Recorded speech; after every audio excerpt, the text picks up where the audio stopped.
This week on the PSPremiere Podcast, Mahvl goes to Super Nintendo World. I went to a place that had really sexy Mario Brothers skins.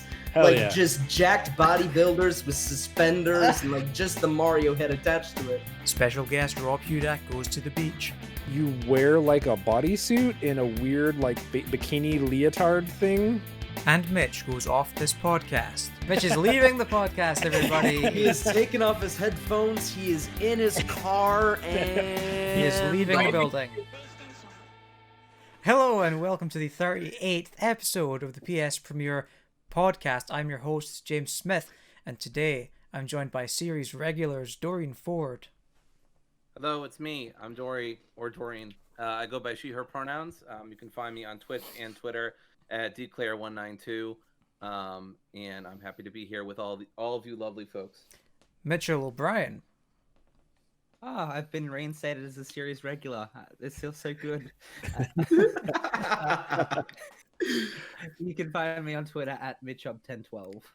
Series irregular Mahvl Mahvlson. Hi there. Sorry, James. We're talking about Hades today. You can find me on Twitter at Mahvlson, Mahvlson. And special guest Rob Hudak. Hell yeah. You can find me on Twitter at Raven Named Rook. Great. Thanks for joining us. If you like this, I just want to say off the forefront, if you like this podcast, we haven't done it yet, but if you go into it and you find out that you enjoy it, please leave a like on the YouTube video. We really appreciate that if you watch the YouTube version. So with that, Rob, obviously you have your own podcast, which you've talked about on here in the past, called Draft Punks. Do you want to tell us a little bit about that once again? Sure, yeah, just a quick run through. Three of us, Brian, Travis, and myself, and always a guest, are joined. We draft often anything really under the sun, be it birds, video game narrators, which we just did this week with recent guest on your show, Crypto Zookeeper, or Chris, from Hello Hyrule. And yeah, we draft any topic, really, just to see who has the better list. And yeah, it's a ton of fun. Very stoked to be working alongside those guys.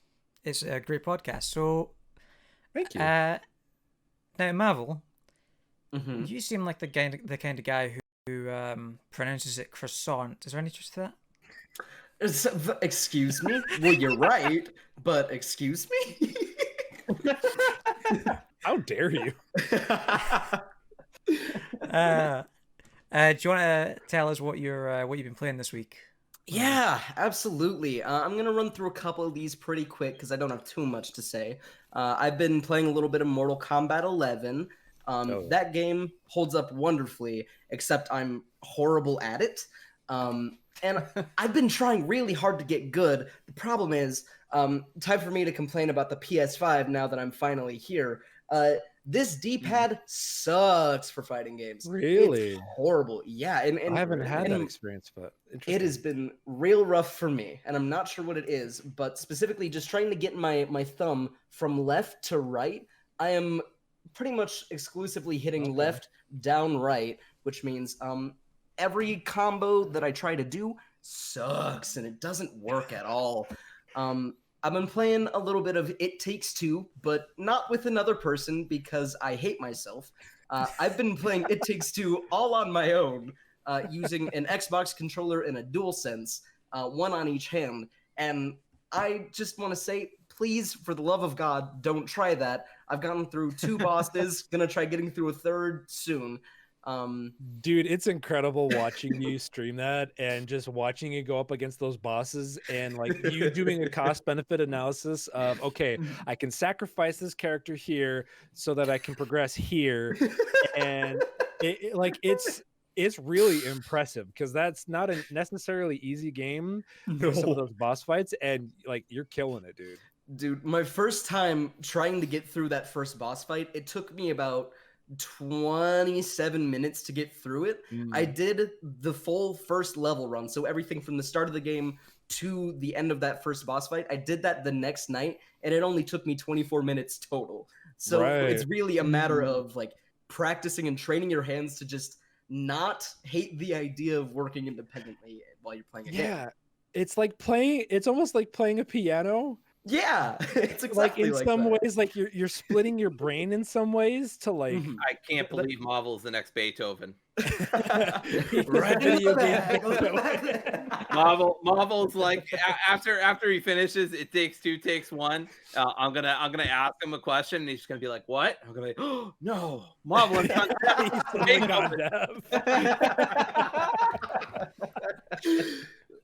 That's amazing. Oh my god. I caught the first stream that you did, and I gave you nothing but moral support, as you know. Sure. I believe that. Yeah, that's what you want to call that? Yeah. And I publicly accosted me on Twitter. I feel like I contributed to your success in some way. You know, you can think that. Spite. You can definitely think that. That's okay. Spite is the greatest motivator, right?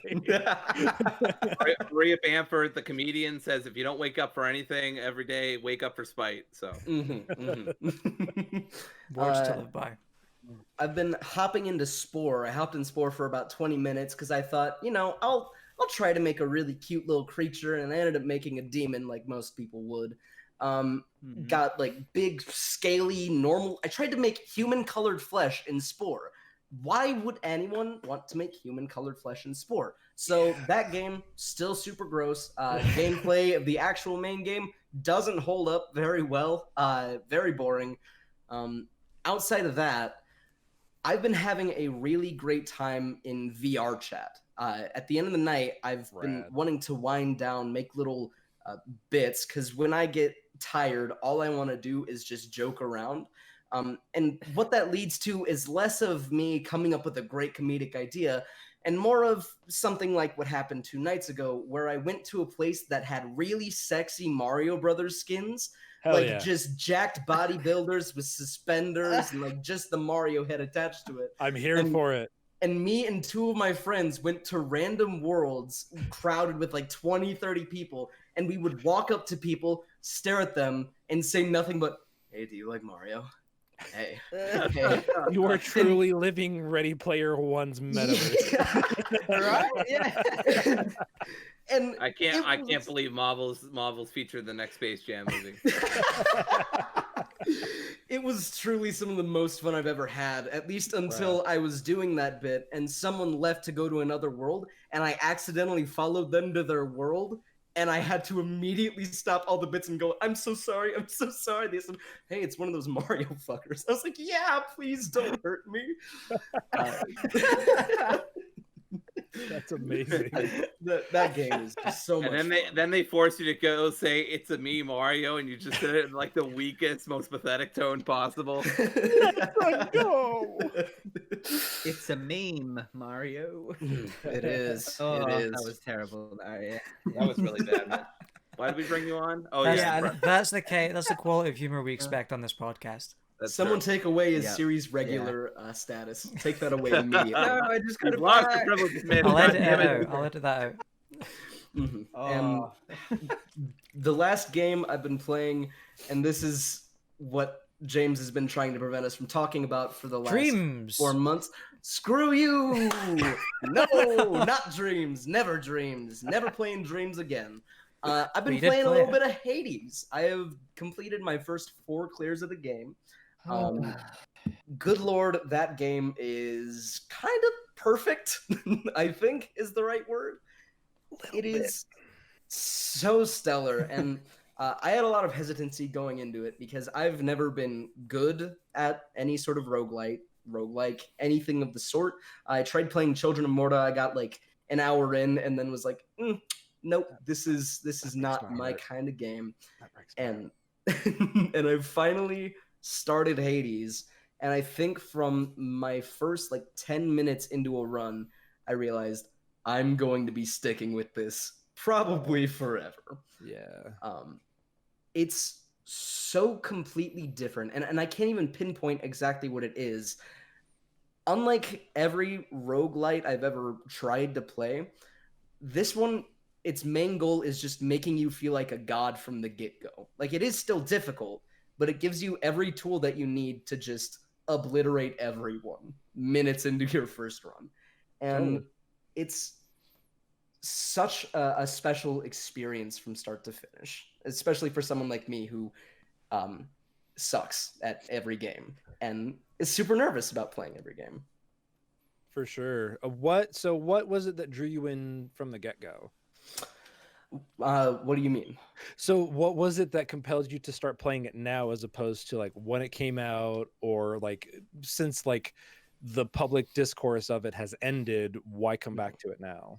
So the main reason I decided to come back to it now is I have been wanting to play it for a while, but I have this thing where when someone says something is perfect, when someone says something is great, it makes me never want to try it. Fair. Because I'm always terrified I'm going to have the opinion, no, this isn't good. This isn't this isn't what everyone says it is. That's why I only got like 30 minutes into Final Fantasy VII Remake, because I know that it's a great game, but I wasn't getting into it as much as I should have. And so I just stopped playing. Well, Didn't enjoy it.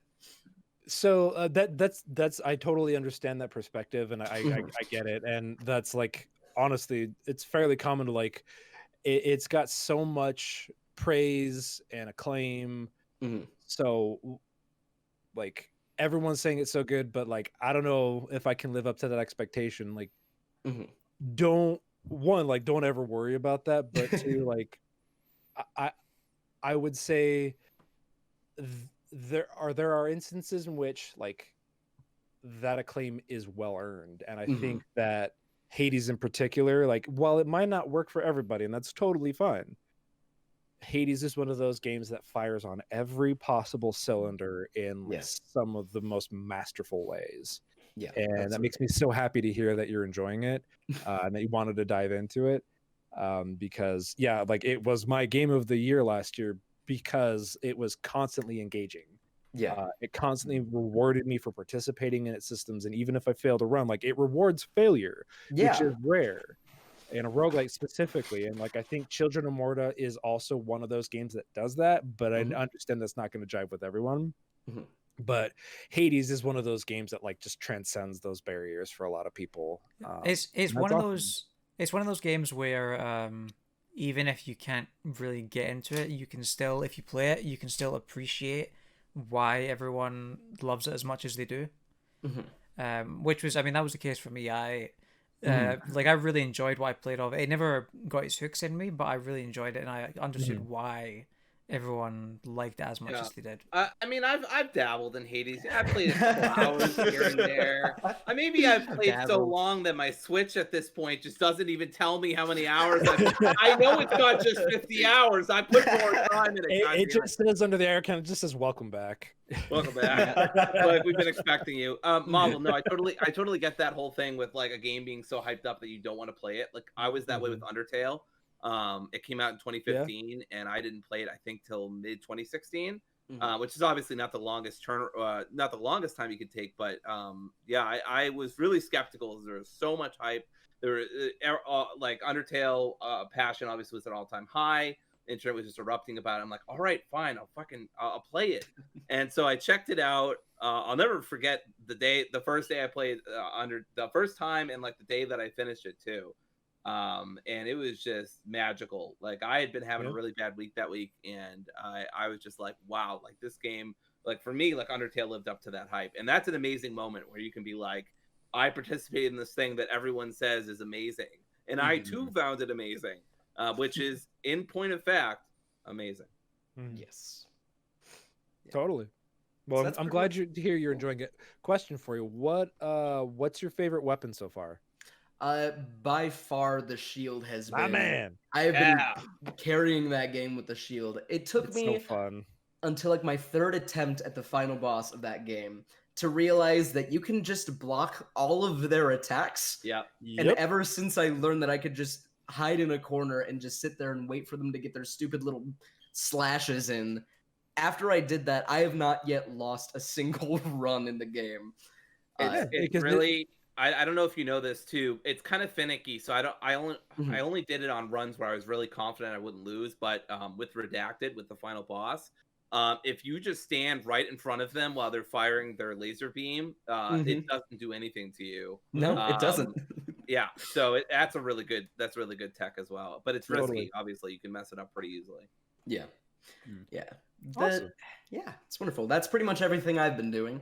I just wanted to Alright. get that excuse to talk about Hades. You may have left one game off of that list, but it's okay. Nah. It's okay. Mitch, No. Mitch, what about you? What have you been playing this week?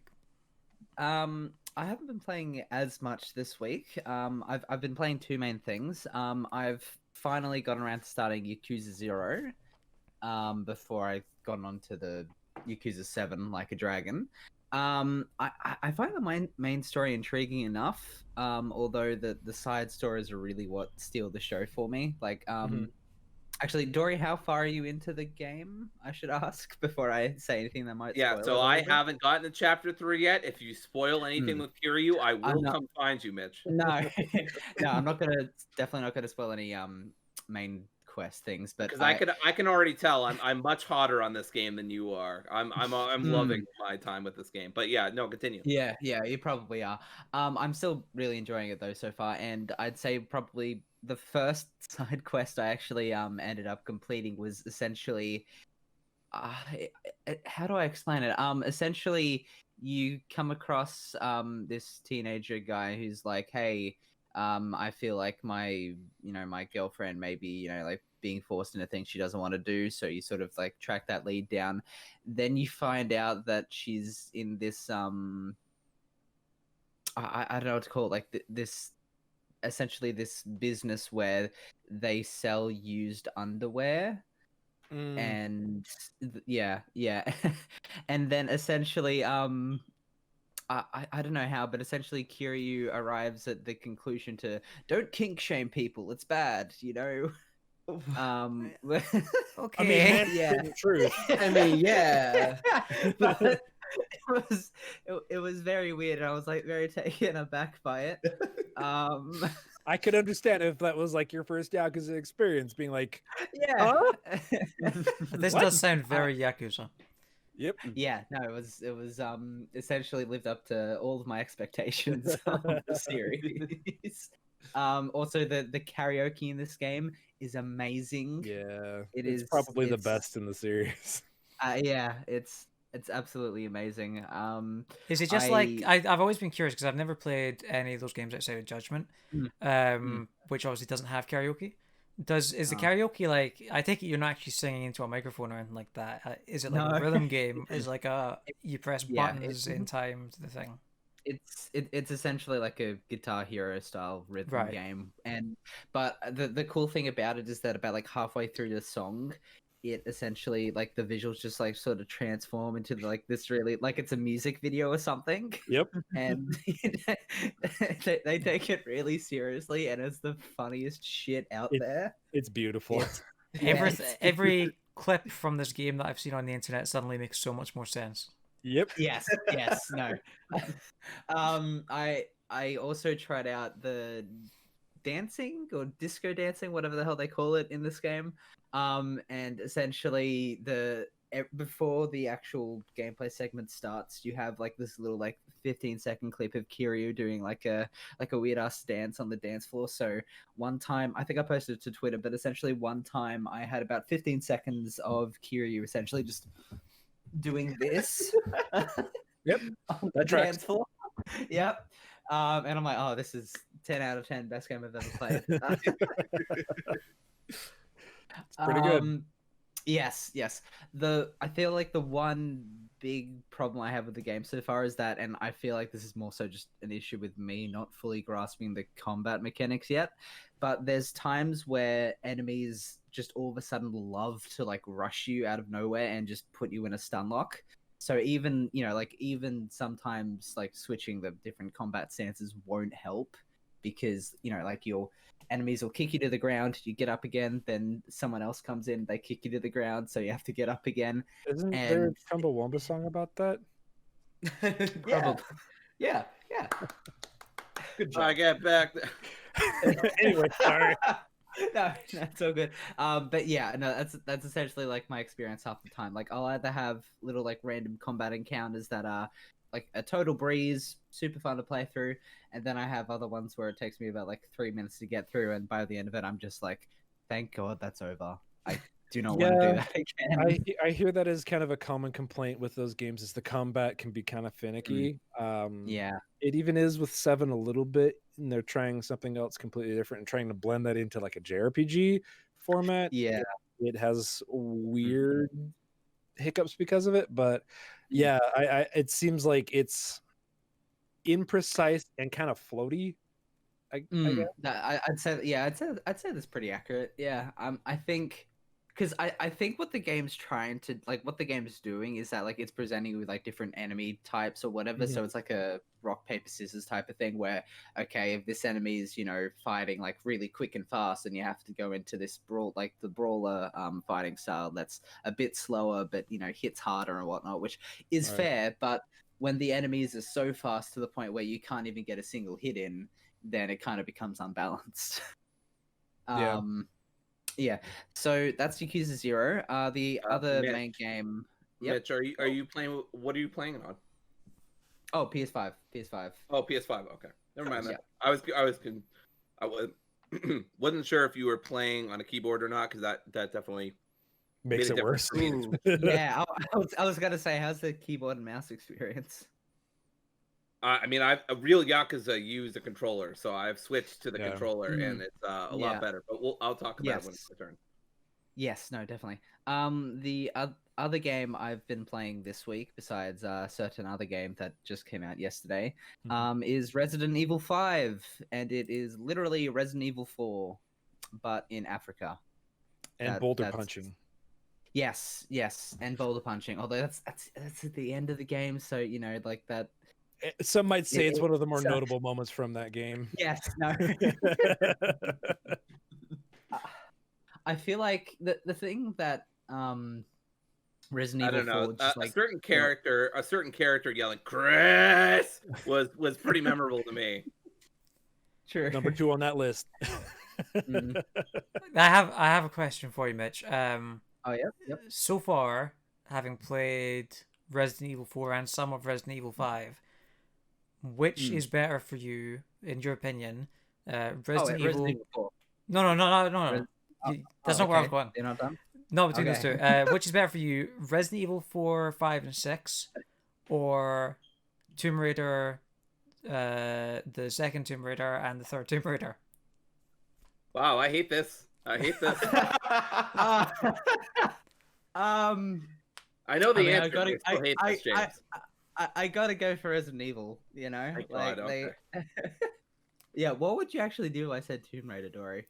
I mean, so I know block She would button? disconnect. Yeah. From the call. Shadow of the Tomb Raider is a masterpiece. 10 out of 10. All right, now if you don't clip that is unfair and biased. We never heard from Mitch again. I didn't hear anything. No, but yeah, I definitely have to go for Resident Evil 4. Like, I mean, I don't love those games as much as certain people do, but like, it's still Resident Evil. Like, I feel like Resident Evil 4 has infinitely more character than any of the Tomb Raider games combined. Like, I feel like that's a fact. It has personality, whether it's good or bad. It has that merchant has more character at times than Laura does. Like, just the merchant. Oh my god, yes. I mean, it's not out yet, but like I wrote in my little mini review for Rise of the Tomb Raider that like Lara's about as dry as wood, at least in the second game. Like, they don't even. I mean, we talking about wood in the woods after rainfall, or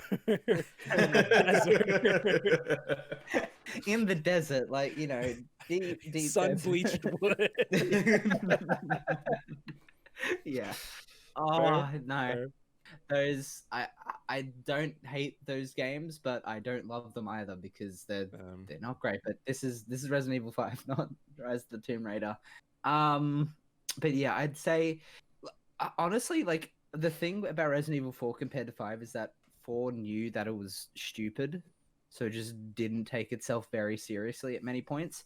Whereas 5 is like and 6 as well, but 5 treats it like, oh, it's a serious like Western blockbuster espionage thriller. Mitch, I'm gonna have to stop you there, man. I mean, where's everybody going? Bingo. I mean, that's a classic serious I'm line. talking about 5 here, not 4. No, I know, but I was talking about 4 knew that it was stupid, and I was Oh, got you.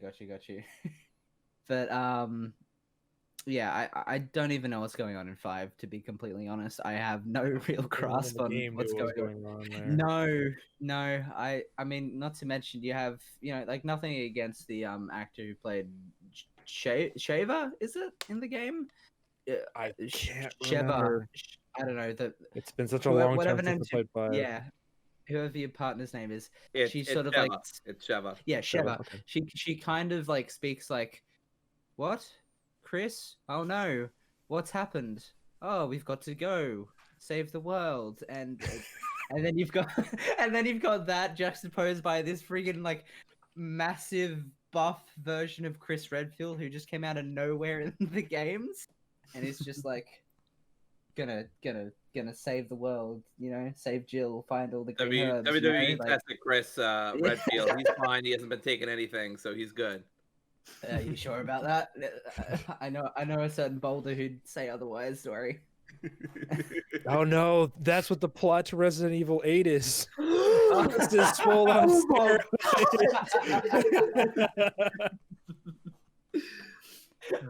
Oh. Now I'm just thinking about the boulder from Avatar: The Last Airbender. Oh. I'm But just thinking about Boldy. Yeah, that's a good one too. Poor old Boldy. But yeah, that's Resident Evil. That's Resident Evil 5. So real quick question before we move on. Are you playing it completely solo or co-op in any respect? I'm playing it solo because I'm alone for this one. That's fair. It sucks solo. The inventory system is the bane of my existence. Absolute mistake to play this solo. See, I couldn't recommend the game solo, but I absolutely recommend complete opposite if you are playing this game co-op. I think it's last co-op. I agree. But it's not great solo. I was gonna say, because like I'm usually adverse to playing co-op just because of the fact that I've had bad experiences in the past with friends and family where they either like just do not play the game well at all, which like isn't that big of a deal, but like also just manage to like stuff everything over at all possible points. So like I've never had a co-op partner where like we're both like have the exact same goals in mind and are both like laser accurate with precision and whatnot. But yeah, this game really needs co-op. Like the inventory system and juggling all that is an absolute mess in this game. Yeah, I've had a far better experience, but that was almost exclusively because I was playing a co-op with a buddy, and it's like participating in a really dumb zombie action movie together, and that goes a long way to enjoyment. Whereas otherwise, it's just like, this game's kind of shitty. It's fine. It's nothing, like combat feels okay. It feels like 4 again with slightly different dials moved up, but otherwise it's meh. Yeah, no, it's like I'd say, that's pretty accurate. It's literally just Resident Evil 4, but with another person and with essentially worse inventory management and story and everything else. But yeah. Great. Still better character progression in Jill Valentine in 5 than all of Tomb Raider. Yeah, that's true. Exactly. You can't argue with that. Those are the facts. I can't argue with that. No. I mean, it's at least from 0 to -5 is movement. 0 to 0 is still 0. So yeah, let's all dunk on Tomb Raider some more. To be fair, I just want to say, I enjoyed the first game. Shadow of the Tomb Raider apparently is my fucking albatross because I will never stop bringing it up. Yeah. I get it. Rob, do you know what else you get? What's that? What you've been playing this week? Oh, I get that back? Okay. Well, let me share it with you all. So I've been playing a few different games, in addition to one that Mitch brought up, released yesterday. So the first one I've been playing is a game called Smelter. I picked that up on the Nintendo Switch. It is also, I believe, on PC. It might be on other platforms. I can't say for sure. Anyway, it's how many of you have played a game from the SNES era called ActRaiser? I've heard of that, Very Okay. familiar. I know it's but in the I'm Wii Shop I'm one far day too at young. some point. So that's the Yeah. thing, is a lot of people haven't really played that game, but that was of its time kind of a interesting experimental game. It was like half 2D platformer, half tower-based real-time strategy-ish game. Really interesting. There was a sequel made and a spiritual successor Sega released recently called Soul Seraph that was very poorly received. But this is basically the premise is you're playing as Eve after Adam eats the apple, but you fall into a weird void where you're then met by some weird smelter demon who like you wear like a bodysuit in a weird like bikini leotard thing. So it's anime as hell. But so it's a 2D platformer with like real-time strategy / tower defense moments, but it's really good so far. Like the platforming is some of the best 2D platforming I've really played in a long time. It's akin to like Mega Man X.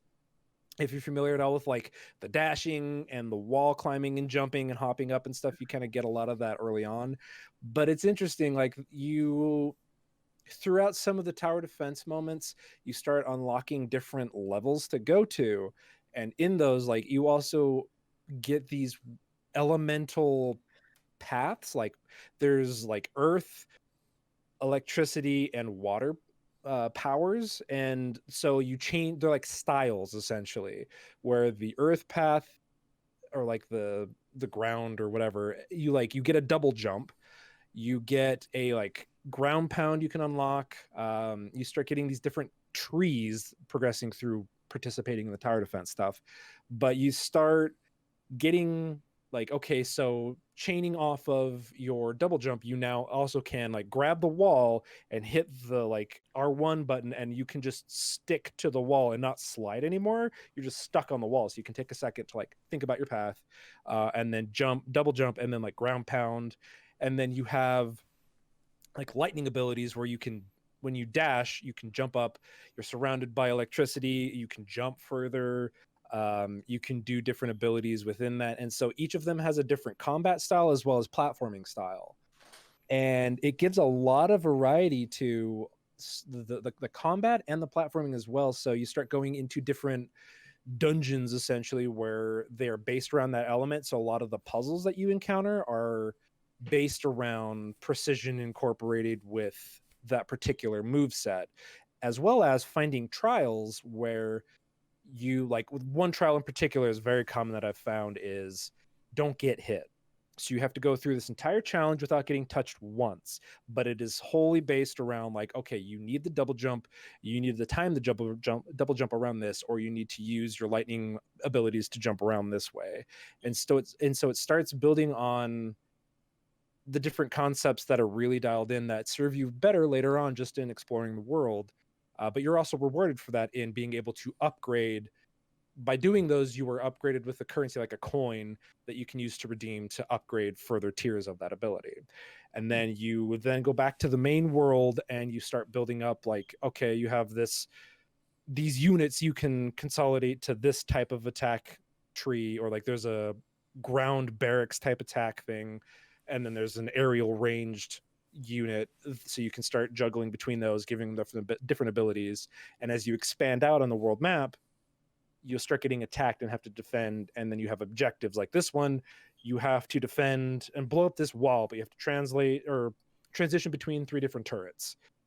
So then you're working on this turret while you're getting swarmed, so you have to start doing some strategy. It's, I don't want to say rudimentary, it's simple, but it is also like, considering the budget of this game, it's an indie title and it's $20 or no, $15 even. I think you get a lot of value out of that game. It's nothing amazing, but I think it's a lot of fun. and it feels precise to play. It's a little bit weighty, and if like you played a lot of Mega Man X, you're familiar with it. So, sorry, you were mentioning the story is you're sort of playing as Eve after Adam Yeah. ate the apple. Is there any sort of sense of where the story is going after that? I'm not really sure. So the writing is interesting. It's very self-aware, which can go one of two ways of being a little bit too on the nose sometimes. Like, you're reading this text about a game, like, hold on, NPC, I'm in the middle of a tutorial. Literally is like some dialogue that's in that game. Okay. But it's fun and charming enough to where it hasn't got on my nerves, but it might for some people based on their preferences. But you're essentially looking for Adam after the fall, and you're finding like green apples as like a form of currency, and like you're expanding out and helping the smelter while simultaneously looking for your person, your boyfriend, which is Adam. And you encounter NPCs throughout that that like so there's like East, which is primarily electric or lightning centric path, North, which is primarily like Earth, and then West, reverse that, East and West. But anyway, the point being is like as you head in those directions, there are like NPC quest lines almost, or like storylines that as you continue down those paths, you're seeing, okay, this NPC is relevant to this society down this region in this particular way, and as you do more of these levels, you start interacting with them more and more. It's fun. It's not like the main drive, but it's, I'm here for the ride. Yeah, sounds fun. Yeah, it's pretty good. It's worth checking out, especially for like $15. It's not a big ask if you like that style of 2D platformer. It's Smelter, it's called. Mm-hmm. Nice. Okay. Anything else? Yeah, a couple more. We got Second Extinction, which released in early access, I believe, in like September, October of last year, and then was just brought like 2 days ago to Game Pass, both on PC and Xbox. It's co-op Left 4 Dead Turok, if I had to be reductive. It's pretty good. This is the dinosaur shoot 'em up game. Yeah. Yeah, it's first-person shooter where you're hunting dinosaurs on a map with 3 of your buddies with different classes, akin to like being like a horde mode objective-based style game. It's really fun and goofy as hell. One of the best things I'll say up front, which I appreciate about it, and I hope more games do, is that it's not class-based progression, it's account-based progression. So by playing any of the classes, you start unlocking different weapons that you can start using. So like, let's say I'm playing as, I think his name is Jurgen. He's something of a sniper support class. So he starts with like, his primary weapon is a scout rifle, which is something of a sniper, and he's got a pistol, which I think all the classes do as their secondary. But he's got like satchel charges, like C4, that you can throw in the middle of the map. You can shoot it and detonate it at your will, as well as you can call. He has like a masking scent, similar to something if you ever played like Evolve. It makes you like difficult to detect. But there are classes that have like orbital lasers akin to like Hammer of Dawn from Gears of War. You just summon on the top of like an Ankylosaurus and just melt it. But those weapons that you get, like the scout rifle and all that, you start unlocking, okay, there is now like a revolver or different abilities that you can transfer between different characters, just based on like your account level. It's definitely still in early access. We've had a fair amount of crashes, which is something notable for that game. But every time that we've ever had a crash, fortunately for us, it's only been like after we've completed a mission and like are loading back into the hub and the progression is saved. I've heard accounts of people that have had toward the end as they're trying to extract, they get a disconnect and crash and they lose all that progress, which sometimes it can go for like an hour, like a round essentially. That's so rough. Yeah, it's worth buyer beware on that, but for free with Game Pass, not too bad. It's worth playing. It's great with a bunch of buddies. the animations are kind of broken to where you'll start having like raptors like T-pose fly at you sometimes. Oh, But I it's hope they like, don't take that out of the game. no, but that's the thing is like it's almost to the point where it's a feature, not a bug, because it's so charming. And like you'll have something stuck in like a roll animation, but it's like it's in the roll, but it is not rolling cogent to the concept of the game. It is just stuck in roll and strips at you.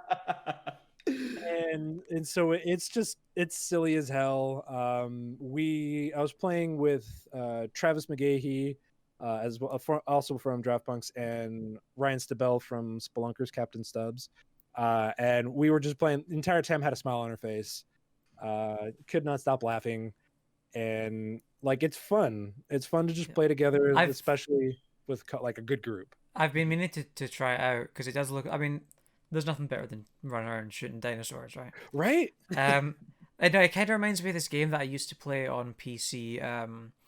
There was this small game that cost like less than £1, so I just bought a bunch of copies and started handing them out to people. Like, hey, play this game with me. I love it. I totally feel it, man. I'm here. But it was like it was this sort of dinosaur shooter, like horde shooter like this. But I'm pretty sure it was made with like Halo as a starting point because it felt like it had all the same guns and everything as Halo. I could see that. Yeah, but that was so much fun. Even just a cheap, just a cheap game like that, just running around shooting dinosaurs. Yeah, totally. And it's not a difficult game, but you can also set difficulty levels for yourself based on like, okay, this is how hard we're expecting, so we can anticipate in different zones. Like you start up a game similar to Evolve, where like you're on a drop ship, you load into your drop pod, drop down on the map, you pick your location, like your region that you're dropping in. Each quadrant, essentially, like they're like some on this map that's available, the tundra, there are maybe like 8 or 9 different sections, and you can pick a spot from each, and each of those have like relative difficulty or danger levels. So like some have more prone to spawns of different types and higher level monsters, and so you're just, or dinosaurs I should say, but you as you're roaming through this whole map, it's like it's a biome really, and you can go do different side objectives, and it's like as you so choose, and like it's got a good, it feels like, so I kind of described it as like in that whole reductive X plus Y, it feels a lot like if you took the conceit of Turok from back on the 64 and then injected that into Apex Legends or Titanfall. As far as mobility, it feels great to play, especially on mouse and keyboard. But yeah, like part of it comes down to Chris, Crypto Zookeeper, also of Hello Hyrule, mentioned, is like it kind of feels like part of it is the slide. Like being able to sprint and then slide for so long really has that like translative essence of what is so great about Apex Legends, as well as like you can dash in like 7 directions. Basically, the only direction you can't dodge into is forward ahead. You can jump, but like every other direction, if you're holding back, you just do like a lateral hop, and it feels great to like raptor coming at you with its talons, and you just like boop, and then shoot it in the face with a shotgun. Excellent. That does sound like fun. I think the world is ready for more dinosaur shooters. I agree. I agree. Yeah, bring back totally. Dino Crisis. I mean, yes, totally. Yeah. Do the trilogy, remake them. 100%. I've never played them, but they look fun. Yeah. But yeah, what else have you been playing? So, Mitch, I hate to say it, Outriders is a fun game. Mitch is leaving the podcast, everybody. He is taking off his headphones. He is in his car, and He is leaving the building. States overseas to punch me in the face. It's a stupid ass game in some ways, similar to like what Second Extinction is doing. It's fully self-aware at times.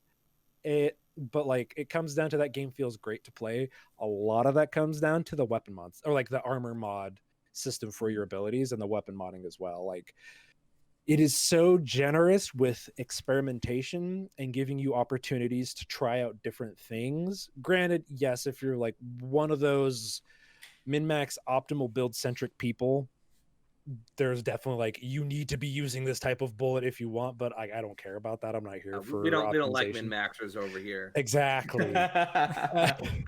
All of min max. But you like it encourages you to try out different weapons at the drop of a hat because you can change your abilities instantaneously in the middle of combat. You can respec your talent tree instantaneously in the middle of combat. And they're like 4 distinct classes that all offer really interesting play styles. And that's one of the common criticisms that is used as like, oh, aren't we clever? Is like, oh, this game is a cover-based shooter, but you don't use cover. Like, depending on how you play. Because like, yes, certain classes are rewarded for being in the thick of combat and really not engaging for combat. I'm a sniper technomancer. Cover is like my bread and butter. But I have friends that play but you could also play a technomancer that is in the thick of it playing as a semi-tank. And like Ryan has done, like we both play technomancers and we both build completely differently and it's totally viable. And yeah, it's silly. The dialogue is not great. Some of the representation with Asian American and people of color is not fantastic. So beware. But it is a blast to play, and there is a ton of content there. I think, especially like if you have an Xbox One or Series X or S, if you have Game Pass, just play this game. There's no reason why not. I must admit, I actually as anti-outright as I pose myself to be, Listening. I actually went on the Xbox last night and I started the download for it with Game Pass. So Right? Hey. And it's got like so the character development. Still better character development than Lara Croft. Yeah, still looking on Tomb Raider. The punching bag. I think so. It was rough at launch for sure. It had a lot of technical hiccups. People Can Fly have been phenomenal at communication with their community, and that's a huge reason why people are still participating. Is like they're clear about everything and like humble about it, but they just want to make a good game for people, and that comes through really in the communication. Yeah, I was gonna say like even if I wasn't like too hot on the demo, which I'm still not from when I played. Well, for sure, I get it. Yeah, like I can still like I absolutely commend the fact that People Can Fly actually treated the communication with their play base with like a ton of transparency. Like I feel like that's like I haven't been looking too deeply into it, but like I've heard that in the lead up to the game, especially like they were great at transparency. Yeah. Like, this is what the game is. This is exactly what the end game's going to be like. These are no microtransactions. It's not a game as a service. It's a live game, but that's a little bit different. Yeah, exactly. Just like transparency all the way through. And I feel like in this day and age where we've got our Activisions and our Blizzards and whatnot, it's probably the best thing a developer can have. We corporately acknowledge the trials and tribulations acknowledging in the world anyway by our game. Yeah. But so on that, so as an example, I will bring up with that communication. Launch weekend was rough. They acknowledge that, and they like painstakingly detail like, okay, it wasn't as simple as our server. We weren't anticipating this type of like everyone hitting a hammer on our server at once. It was like literally like we had RAM swapping issues. It was pulling in weird ways. They gave like the TLDR version and the super detailed version out of respect for like, y'all aren't idiots. You understand how like technology can work in some instances. So if you want that, it's available to you. Which you rarely see nowadays. Exactly. Yeah. That's so seldom happens. So point in their favor there. Also, like they pretty much got crossplay figured out for the most part, and that was one of the bigger things. But the last thing I'll say is, I know you kind of bounced off the demo. Best part of that game is, well, not best part, like, but the game starts to really ramp up right after that demo, because the interesting stuff starts right. You start engaging with the mod system, and that's where it gets interesting for sure. And the best part of that game is obviously, as we all know, the intro cutscene where the character goes, It's Shakespearean, you know. Rob, when you said that they had mastered crossplay, I for a split second thought you said they had mastered cosplay. Me Okay. too. Yeah, Marvel too. It wasn't just me. I It's thought all you said, there. I was like, they're good at conventions. I mean, that's great, but COVID. So I mean, like, I feel like it. They've really mastered that B tier Gears of War cosplay. Absolutely. They're about to come out here like the New Day from WWE and Totally. all Gears of War outfit. It feels fast. The gameplay feels tight to me. If you like Gears of War but wanted a little more of that and have it shake up the formula a little bit, it's here. It's a blast. Try it out. Great. Sorry, that sounded more sarcastic than I intended it to. I play the game. Don't listen to James. Play the game. Yeah. Right. Was that everything that you played? That's it. Yeah. Okay. Dory, what have you been playing? I have been playing a host of games, but I will keep it fairly short because I don't have a ton to say about them. I have been playing Bloodroots a little bit. I finally beat that first boss I was complaining about last week. Wouldn't you know it, I came back to it. It took me another 5-10 tries or so. I think I died. Well, I love that Bloodroots shows me this. I died 60-something times. I think it was 68 times. So I was really bummed. But anyway, I died like 60-ish times to that boss. Just that one boss. And I deservedly got an F on that boss because I really sucked. And by the end of it, you felt triumph and accomplishment. Absolutely not. I just felt like, wow, I sure did spend a lot of time on that one fucking boss. I guess here I go trying to beat the second act of Bloodroots. But yeah, so are you not enjoying it? I fell off a little bit. I was trying to play during class, and I kept getting frustrated because I would make a mistake here or there, and I obviously get killed because you die in one hit. And I was like, I'm just getting tired of like of feeling like I can't do this. So I'm taking a little break from it right now. I'm not saying I'm not gonna go like I don't hate it, but I just feel like right now, like I've got some background stressors in my life, so maybe like now is just not a good time for me to be playing this game where you die in one hit. It's a tough genre. It's not for everyone probably. For sure. I'm probably the audience for it. I mean, I gave it a 9 out of 10. Yeah, and that's part of the reason why I checked it out. And you know me, I'm very picky about my rogue games or roguelike games, so it's no surprise that I may bounce off this. But I do want to go back and try it because I think it's got great animation. It's a fun concept, and they are usually generous with checkpoints. So it's not a bad time at all. I just feel like it'll be as simple as like I'll swing a sword and it'll just miss an enemy, and the enemy's like, yeah, sorry about that, gotta kill you now. And I'm like, ugh.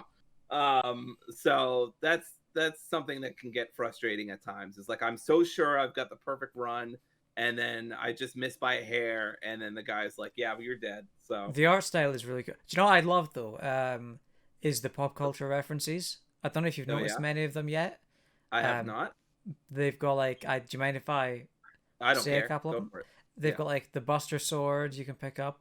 Yeah. They have Final Fantasy in it, which is so cool. And I think there's a lightsaber at one point. Oh, nice. It's they get they've got a lot of pop culture weapons and references in there, which is a lot of fun. I was gonna say quickly before you go on, I think Rob's muted, unfortunately. Oh, I'm sorry, Rob. Were you trying to? My bad. No, that was on me. Thank you. I was gonna ask, do you? It can go either way. Games like Guacamelee, the first one, was noted and sometimes criticized for like how referential it was. That can be kind of grating. Is this like tastefully done? Is it fun and cheeky but not overbearing? I think I would say it's fun and cheeky but not overbearing. I've only seen a couple of references out of the dozens of weapons you can pick. Honestly, the Buster Sword's the only one I picked up, and I would have forgotten if James hadn't mentioned it. But it's a very good weapon. I mean, it just makes you dash to several enemies and then you just slash them. It's pretty handy. Which seems unrealistic. I don't think anyone would ever use that kind of sword, though. Certainly not in a popular franchise. Now, who could carry it? Ridiculous. Absolutely ridiculous. Who could dash several meters with it? Yeah. That's the game's unrealistic. Actually, I'm lowering my score. I'm gonna edit the review. Yeah, you should really reach out, try to get a refund. Yeah. That's right. Yeah. I bounced off that, and I've been playing some Grindstone instead because it's a little bit calmer and it's still stressful, but in less brain. That's not the right word. My brain's like, you want to say less stressful in a stressful way, and I'm like, that's not what I want to say. That sounds silly. So I would wonder, like, I think it comes down to like one is more actively participatory in its moment-to-moment engagement, whereas like in Bloodroots, whereas like with Grindstone, you can take a second, think about it, and then watch it execute. And if it doesn't work out, you can just try it again. To quote the ever lovable Snoop Dogg, think about it, take a second, and that's what I do. Okay, so now my follow-up question: how often are you drinking gin and juice while you're playing this game? I'm actually dropping it like it's hot, so thank you. Oh my God. Fair. Yeah. But yeah, so I don't have much to say about Grindstone. Just I've been playing it a little bit here and there. It's still as fun as ever. I really enjoy the game. I love the art style for Grindstone too. We live in a blessed era where people just see the Switch and they're like, yeah, I can't handle the best graphics, but I can handle the most interesting graphics, and let's just do that instead. Yeah, all art style imitation and causing inspiration. Yep, exactly. Yep. I have here's my weekly portion of the podcast where I talk about Kingdom Hearts. If you would like to skip forward, I don't. We really should have an intro. Dory's Kingdom Hearts Corner or something like that. Oh, that'd be good. I'm into that. The Corner Kingdom. I'll do that for next week. Ooh. Yeah. So I fired up Kingdom Hearts 2 and 3 on the PS5. Nice. I've been waiting for a sale, and very lucky for me, it just happened. So I got the all-in-one collection for like $25, which is just ridiculous. I'm only interested in Cage 2 and Cage 3, but that is still a ridiculous amount of content for 25 fucking bucks. Again, even if you don't like Kingdom Hearts or you've like had a tough time getting into it, like I don't know what y'all are doing. Like $25 is a super bargain for the amount of content you're getting. I know time, the money, and all that stuff, but yeah. Just to clarify quickly, is that just like the 3 main games? Does that include like it's a lot all pretty much games. Everything. It's pretty much everything except for really good price. Yeah, it's a really good price, except for I think Remind DLC and Melody of Memories, of course. They get you somewhere. Yeah, I was gonna say but and that's I okay. think Melody of Memories on sale, but you can wait a little longer. That's fine. And I think if you buy this, you'll never have to buy another video game again. Is that right? I believe that's correct, because you can literally put like 100 hours into so the PS5 tells you how many hours you put into a given game, and when I remembered that, I was like, I wonder how many hours I put into Cage 2 and Cage 3. And put 200 hours. You know? No. I'm not even done. I put 200 plus hours into Kingdom Hearts 2 and 3. Each? Each. That is such a good plot twist to that. I'm not surprised in the slightest, and I'm here for it. Like, that's awesome. I was just laughing and laughing. And it was so funny because I wasn't checking on it for Kingdom Hearts, but because I was curious how long I've been spending in Spider-Man Remastered, because I was playing it at the time. And I was like, I had a 5-second period of my life where I was doing the math meme, and I was doing like, wait a second, if this tells me how many hours I've had, oh no. And so I started to scroll down bit by bit by bit, and then I got to the numbers, and I was like, yeah, that sounds about right. So, I mean, if you love that game, like, all that time was not wasted. Absolutely not. That's and awesome. So the reason why I've spent so much time Cage 2 is because of my speed runs, and just because I love the hell of that game. I've done several casual runs and stuff like that. Cage 3 is because of the DLC with the super bosses, which took me literal months to do. I mean, it took me hours to beat each individual boss, and there's 13 of them, not including the secret boss. So yeah, that's and there are secret super bosses in Cage 2 as well, and I actually went back to fight some. I had a really good time with the PS5 controller doing that. Obviously, there's no haptic or anything like that, but it was still fun to be like, wow, I'm playing KH2 on a PS5. Like, isn't that fucking weird? I've got the game for you if you like fighting difficult bosses on the PS5. All right. Here we go. It's Rob's Demon Souls Corner. Play Demon Souls. It's funny because Rob called my bluff. Like, I think it was this week or last week, where he was like, I will train you, Dory, about how to play Demon Souls, and we will make we will make streams out of it. And I'm like, oh yeah, well, only if you play Kingdom Hearts with me like Stubbs is. And he's like, I'll do that. I was like, fuck. So real quick aside, my fiance's sister is for her fall semester class is playing video games and storytelling, which is super fucking cool. But is playing one of the games is Dark Souls 3. She does not particularly jive well with that style of combat, and she was also hopeful that she could play Bloodborne, but because that is more platform specific, that is harder to recommend for the class. So she's playing Dark Souls 3. So I am going to be joining and accompanying her through the entire game via multiplayer to kind of guide her through as a Sherpa through the experience. I will absolutely do this with you with Demon Souls. I am here for it. And then I will play Kingdom Hearts. Just saying. Gauntlet dropped. Yeah. I played the game pretty I know. I mean, Rob, I am really I don't want to say I'm not thinking about it, but I'm not thinking about it. You know what I mean? I mean, other than Returnal, it's one of the best showcases for the PS5. That game is fucking gorgeous and runs like a dream. Yeah. It's unreal until you fire it up on a 4K HDR TV and you're like, yep, sold. Yeah. Absolutely sold. It really makes me wish I sucked less at it so I could experience more of it. James, offer goes to you as well. I may take you up on that if I will decide absolutely to go back help anyone who wants to. I am here to help people through. I love these games. So I did KH3 as well. Just a little bit. I was playing on critical and I was like, yeah, I remember this as being really hard. I wish they had better manual saves and auto saves in that, because it feels like an outdated action RPG at some points where it's like you lose a couple, like you get a couple fights in, like a couple of swarms or whatever, and then you lose and then you're sent right back to the last save point, the manual save point, and so that can be frustrating.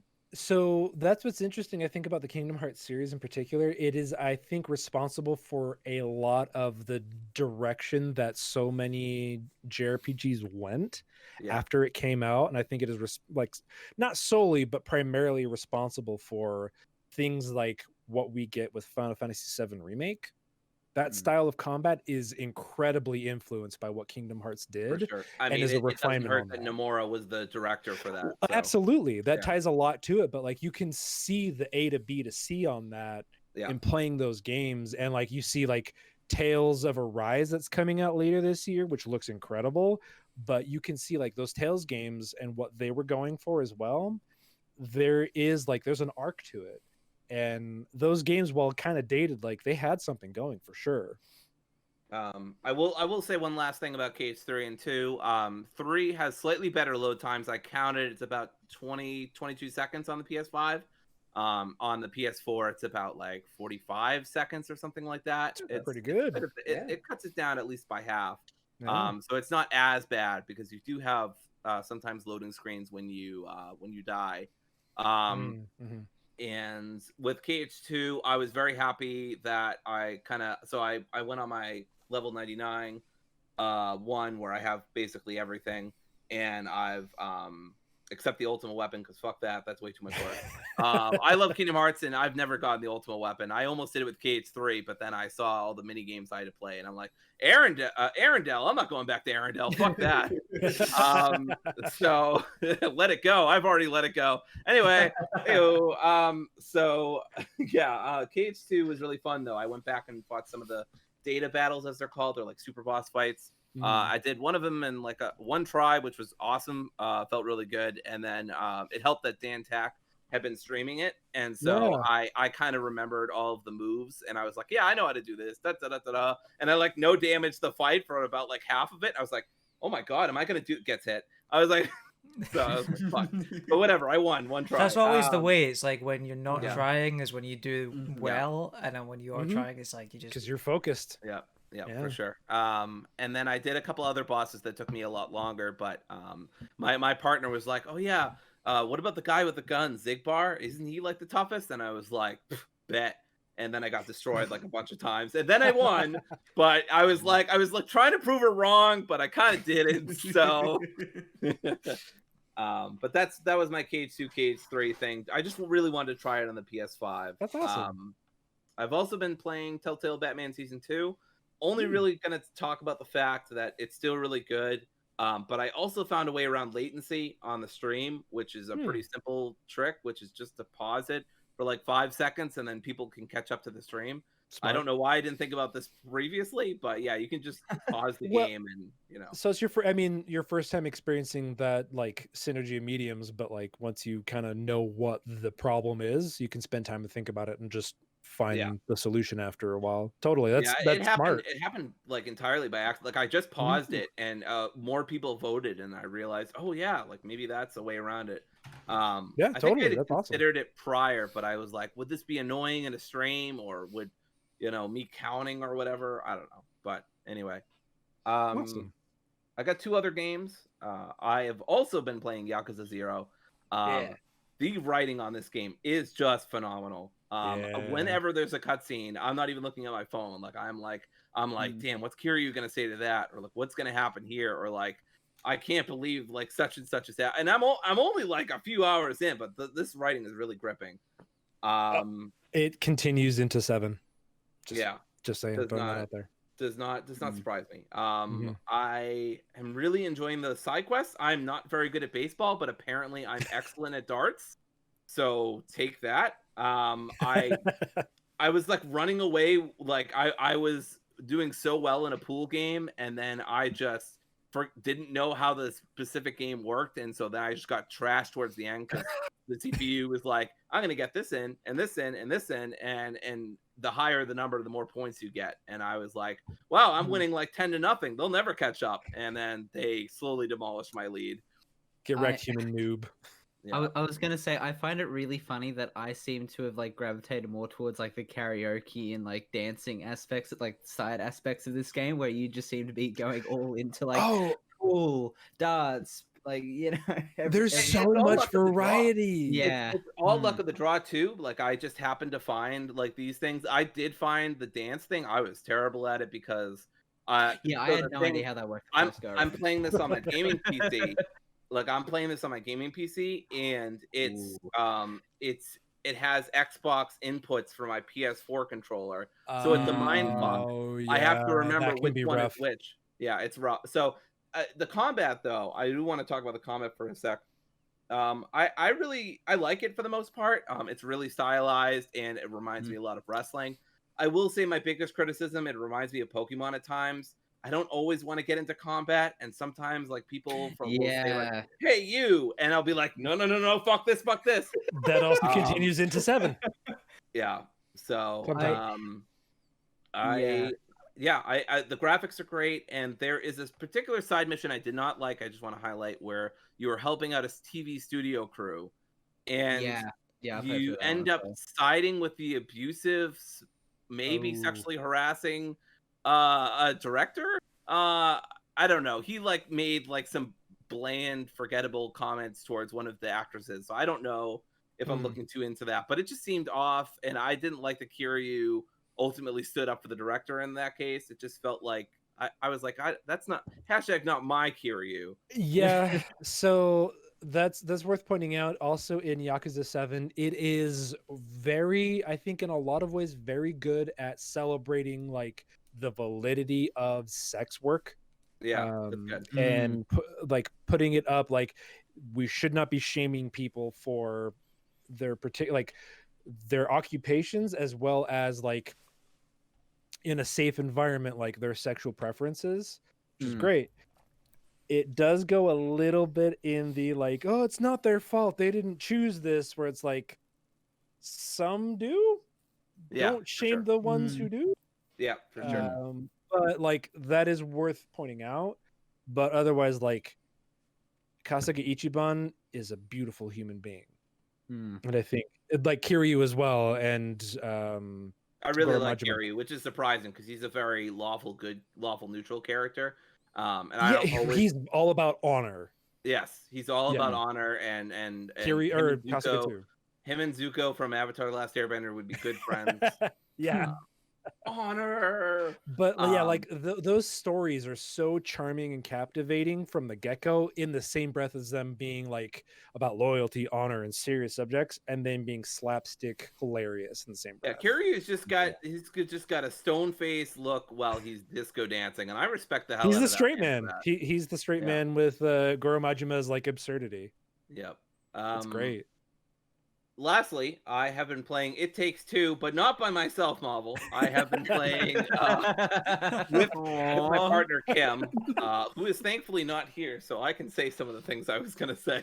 A truth comes out. Kim is a beautiful person, and I love her greatly, and I hope she doesn't listen to this part, but she's not very good at video games, which she knows. We all have our strengths. We all have our strengths. I'm not a very good person at platformers. I'm not good at Souls-like games. Puzzle games often elude me. So this game can be challenging for both Kim and I, but definitely putting that out there. Totally. But It Takes Two's greatest strength is its greatest weakness. Who you're playing this with really determines how much fun you're going to have with this kind of game. Now that said, even though Kim isn't like as even though my partner isn't like as used to video game logic and like what you would think as much as I am, and like we can get like snappy at each other and annoyed. Like I wouldn't, if you're a relationship on the rocks, I wouldn't play this game. Hey, I think Kim and I have a pretty healthy relationship, but we can get really snappy at each other sometimes with this game. Like I thought you were gonna do X, or like we didn't say this, or like you jumped. I didn't say that I was ready. It's all about communication.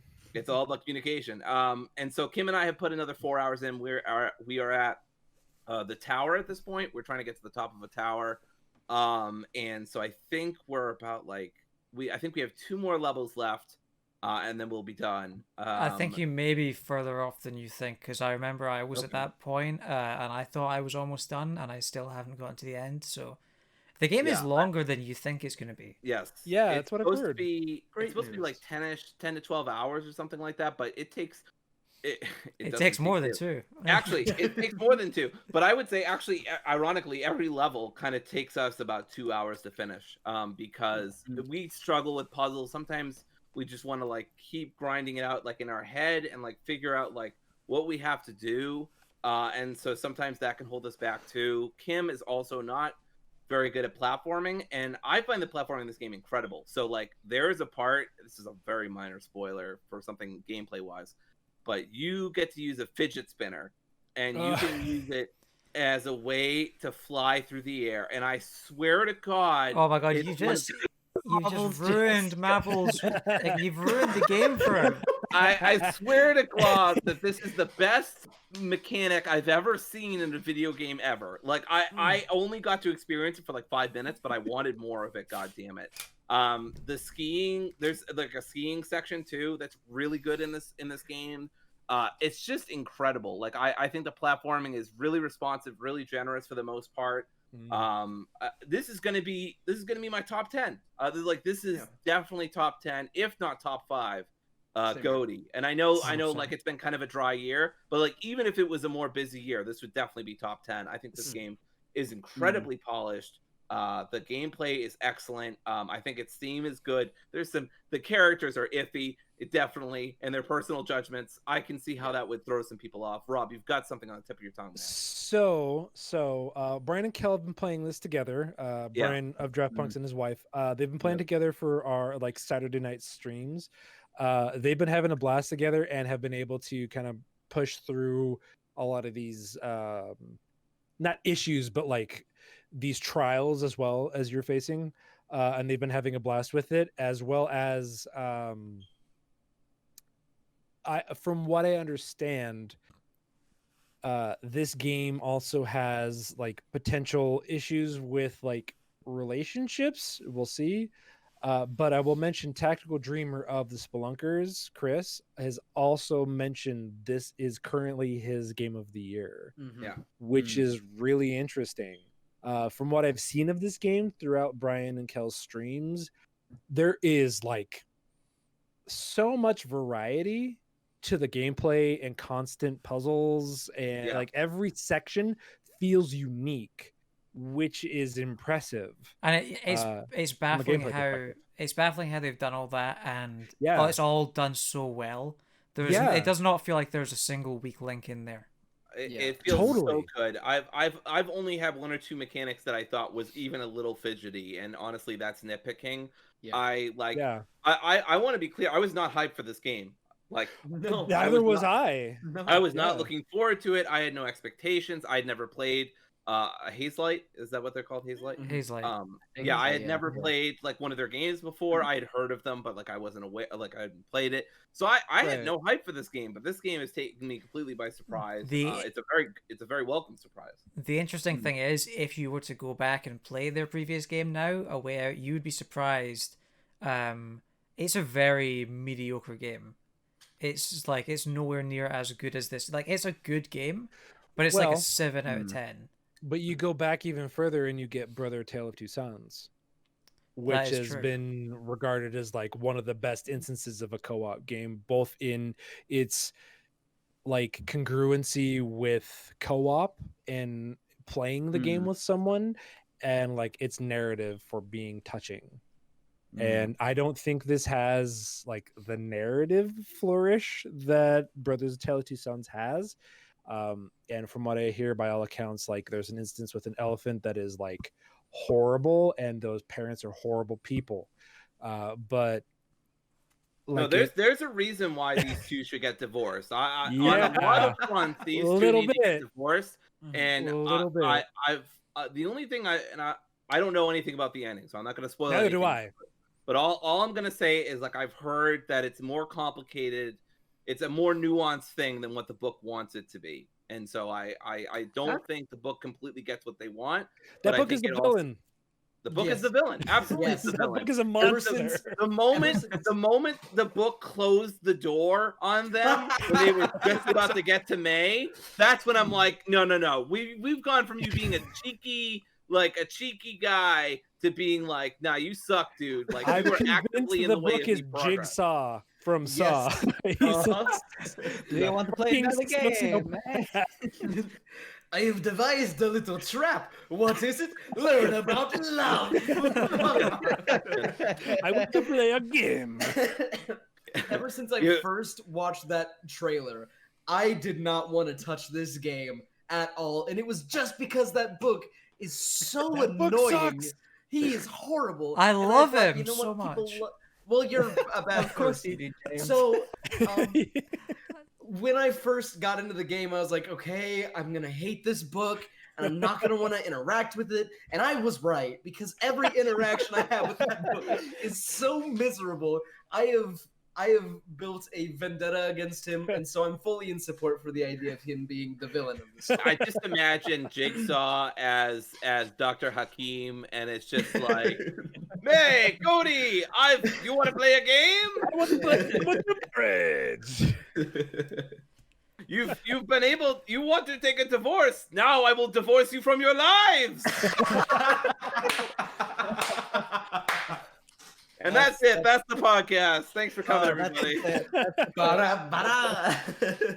Just kidding. James has got to talk about a video game, and then we're done. Yeah, I didn't talk about a video game now. I haven't been playing as much as everyone else, evidently. The only thing I've really played this week, I think, is new Pokemon Snap, which came out today, day of recording, same day as another game. So yeah, I haven't played that much of it, but it's fun. I mean, okay, the thing is, I think I'm playing it wrong, because are you trying to take the prestigious photos of the Pokemons? Yes, because here's the thing. One of the characters at the start of the game, tells you that you want the Pokemon to be in the very center of frame, nice and big, in the middle Is of it Kyle Hilliard? No, it's the other one. It's the other one. But I want to be okay. very clear. I want to be very clear. That is terrible photography advice. You do not want your Yep, subject I to agree. be in the middle of the frame. But I think that's why I'm playing it wrong, because you need to do that kind of thing to score points. But You're I trying just to adhere to cannot the do rule of that. threes. I cannot bring myself to have the subject in the center of frame, and I don't think I will ever be able to do that. So I'm going to continue scoring very, very poorly, and I think that's going to make it far longer experience to get through, because I So think you're you level having up to and stuff. like betray your photographer instincts. I will not. I cannot. Well, that's what I mean. It's like that's what the game is asking for, and Yeah. so it's like it's an uphill battle. Exactly. Okay. But the thing is, because it's sort of an on-rail shooter, and it is fun enough because you're on an on-rail shooter, you're taking photos of the Pokemon, and it's pretty simple, right? That's pretty much it. At least so far, I've only played a couple levels, and that is fun enough at the moment.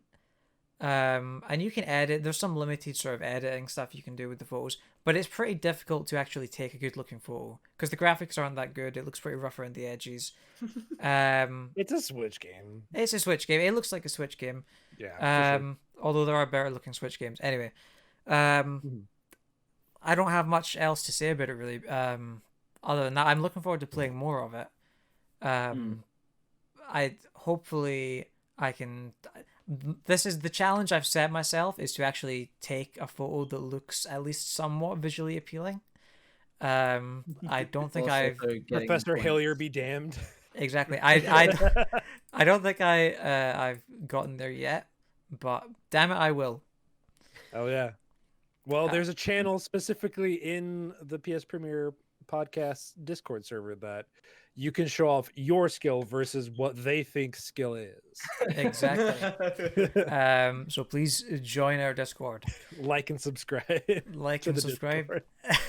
Rob is doing our plugs for us now. What is Yes, this? this seems to be a common Been around the trend. bush. You know, guests, they come on here and you're trying to take my job, is what you're trying to do.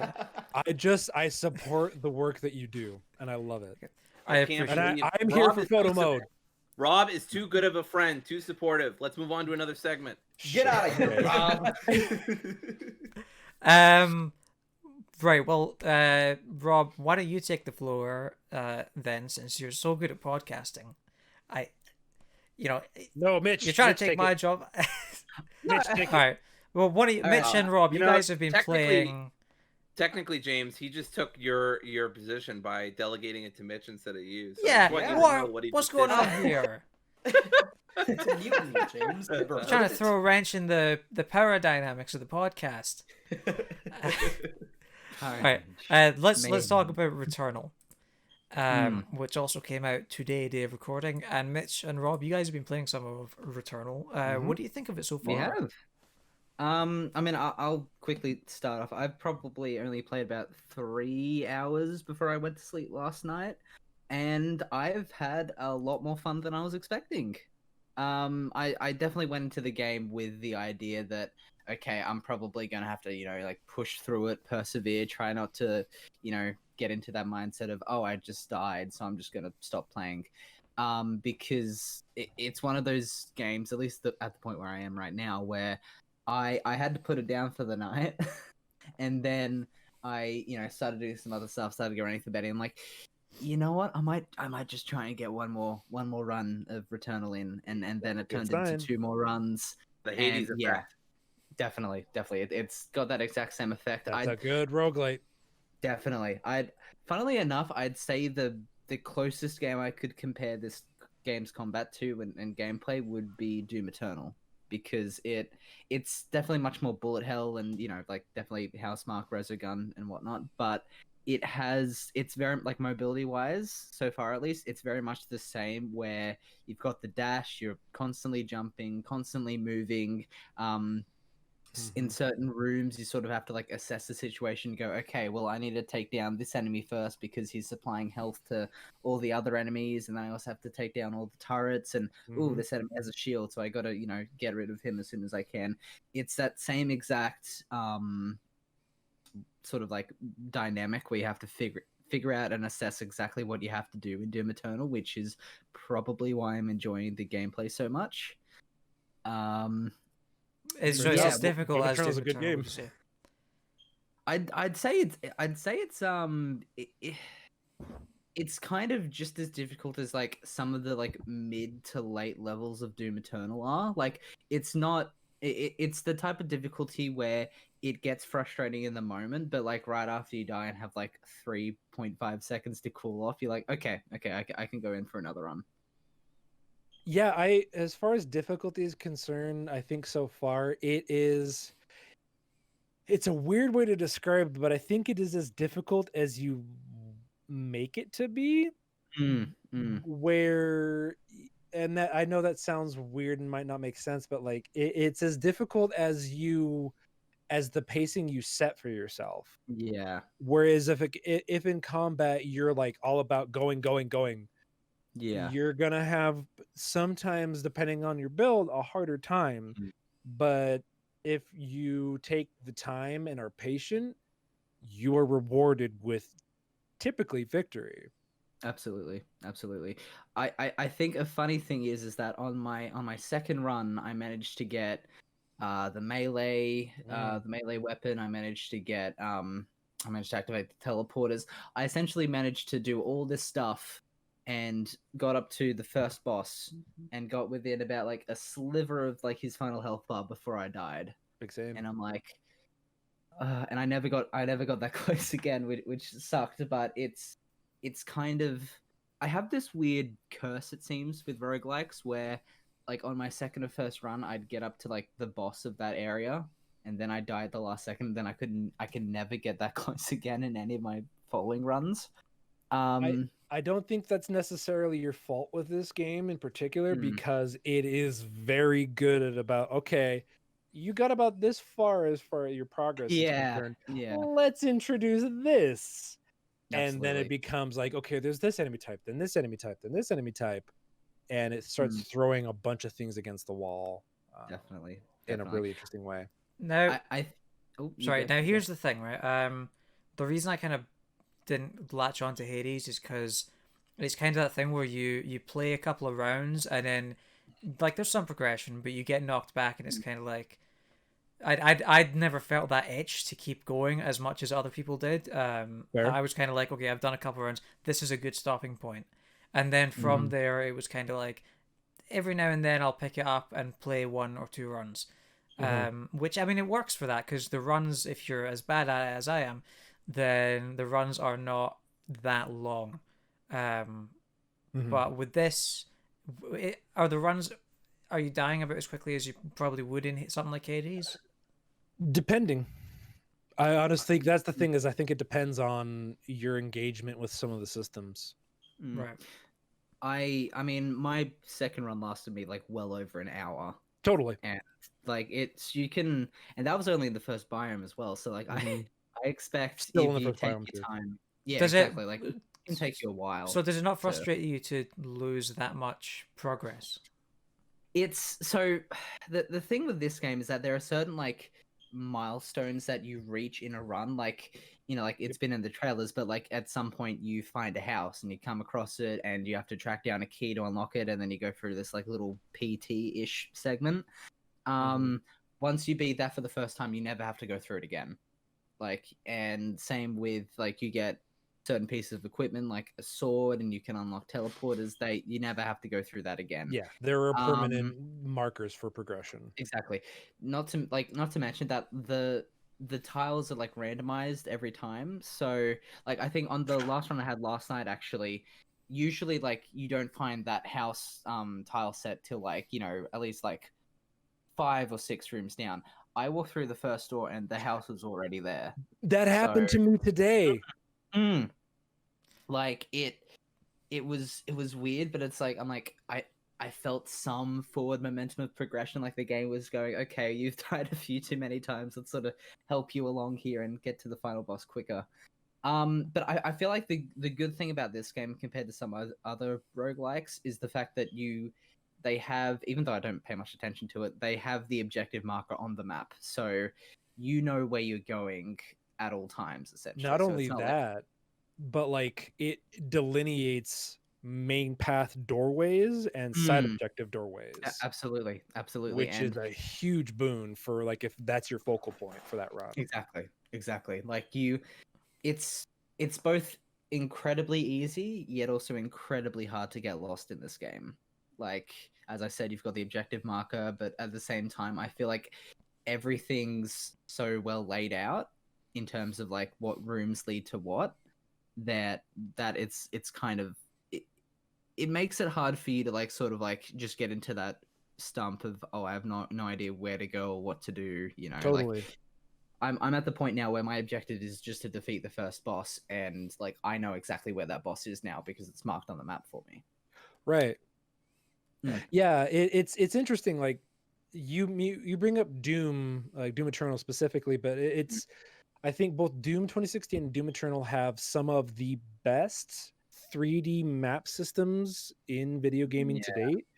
Like being able to delineate where your path is, things that you want to look for should you so choose, but also like translating that in a 3D space is incredibly difficult. Some games don't do it as well. Some games are like this in particular, though, should be commended for that map system is fantastic at clarity at all times. You're able to understand, okay, this room has these things. Okay, taking that information based on like my area scanner, I see I have something that I cannot reach yet. And so there is like a mild Metroidvania-esque element to like, I need an ability to reach a certain or like progression point. But sometimes you still can bypass that and the game will reward you for like clever observation. Exactly. Bypassing some of those restrictions. Where you can see like, okay, there's a chest here, or there's a health refill here, so I can go up here and then, okay, I didn't take any damage in this fight, I'm at full health, okay, I take this health node that is progress toward like increasing my max health for this run, or just replenishing health.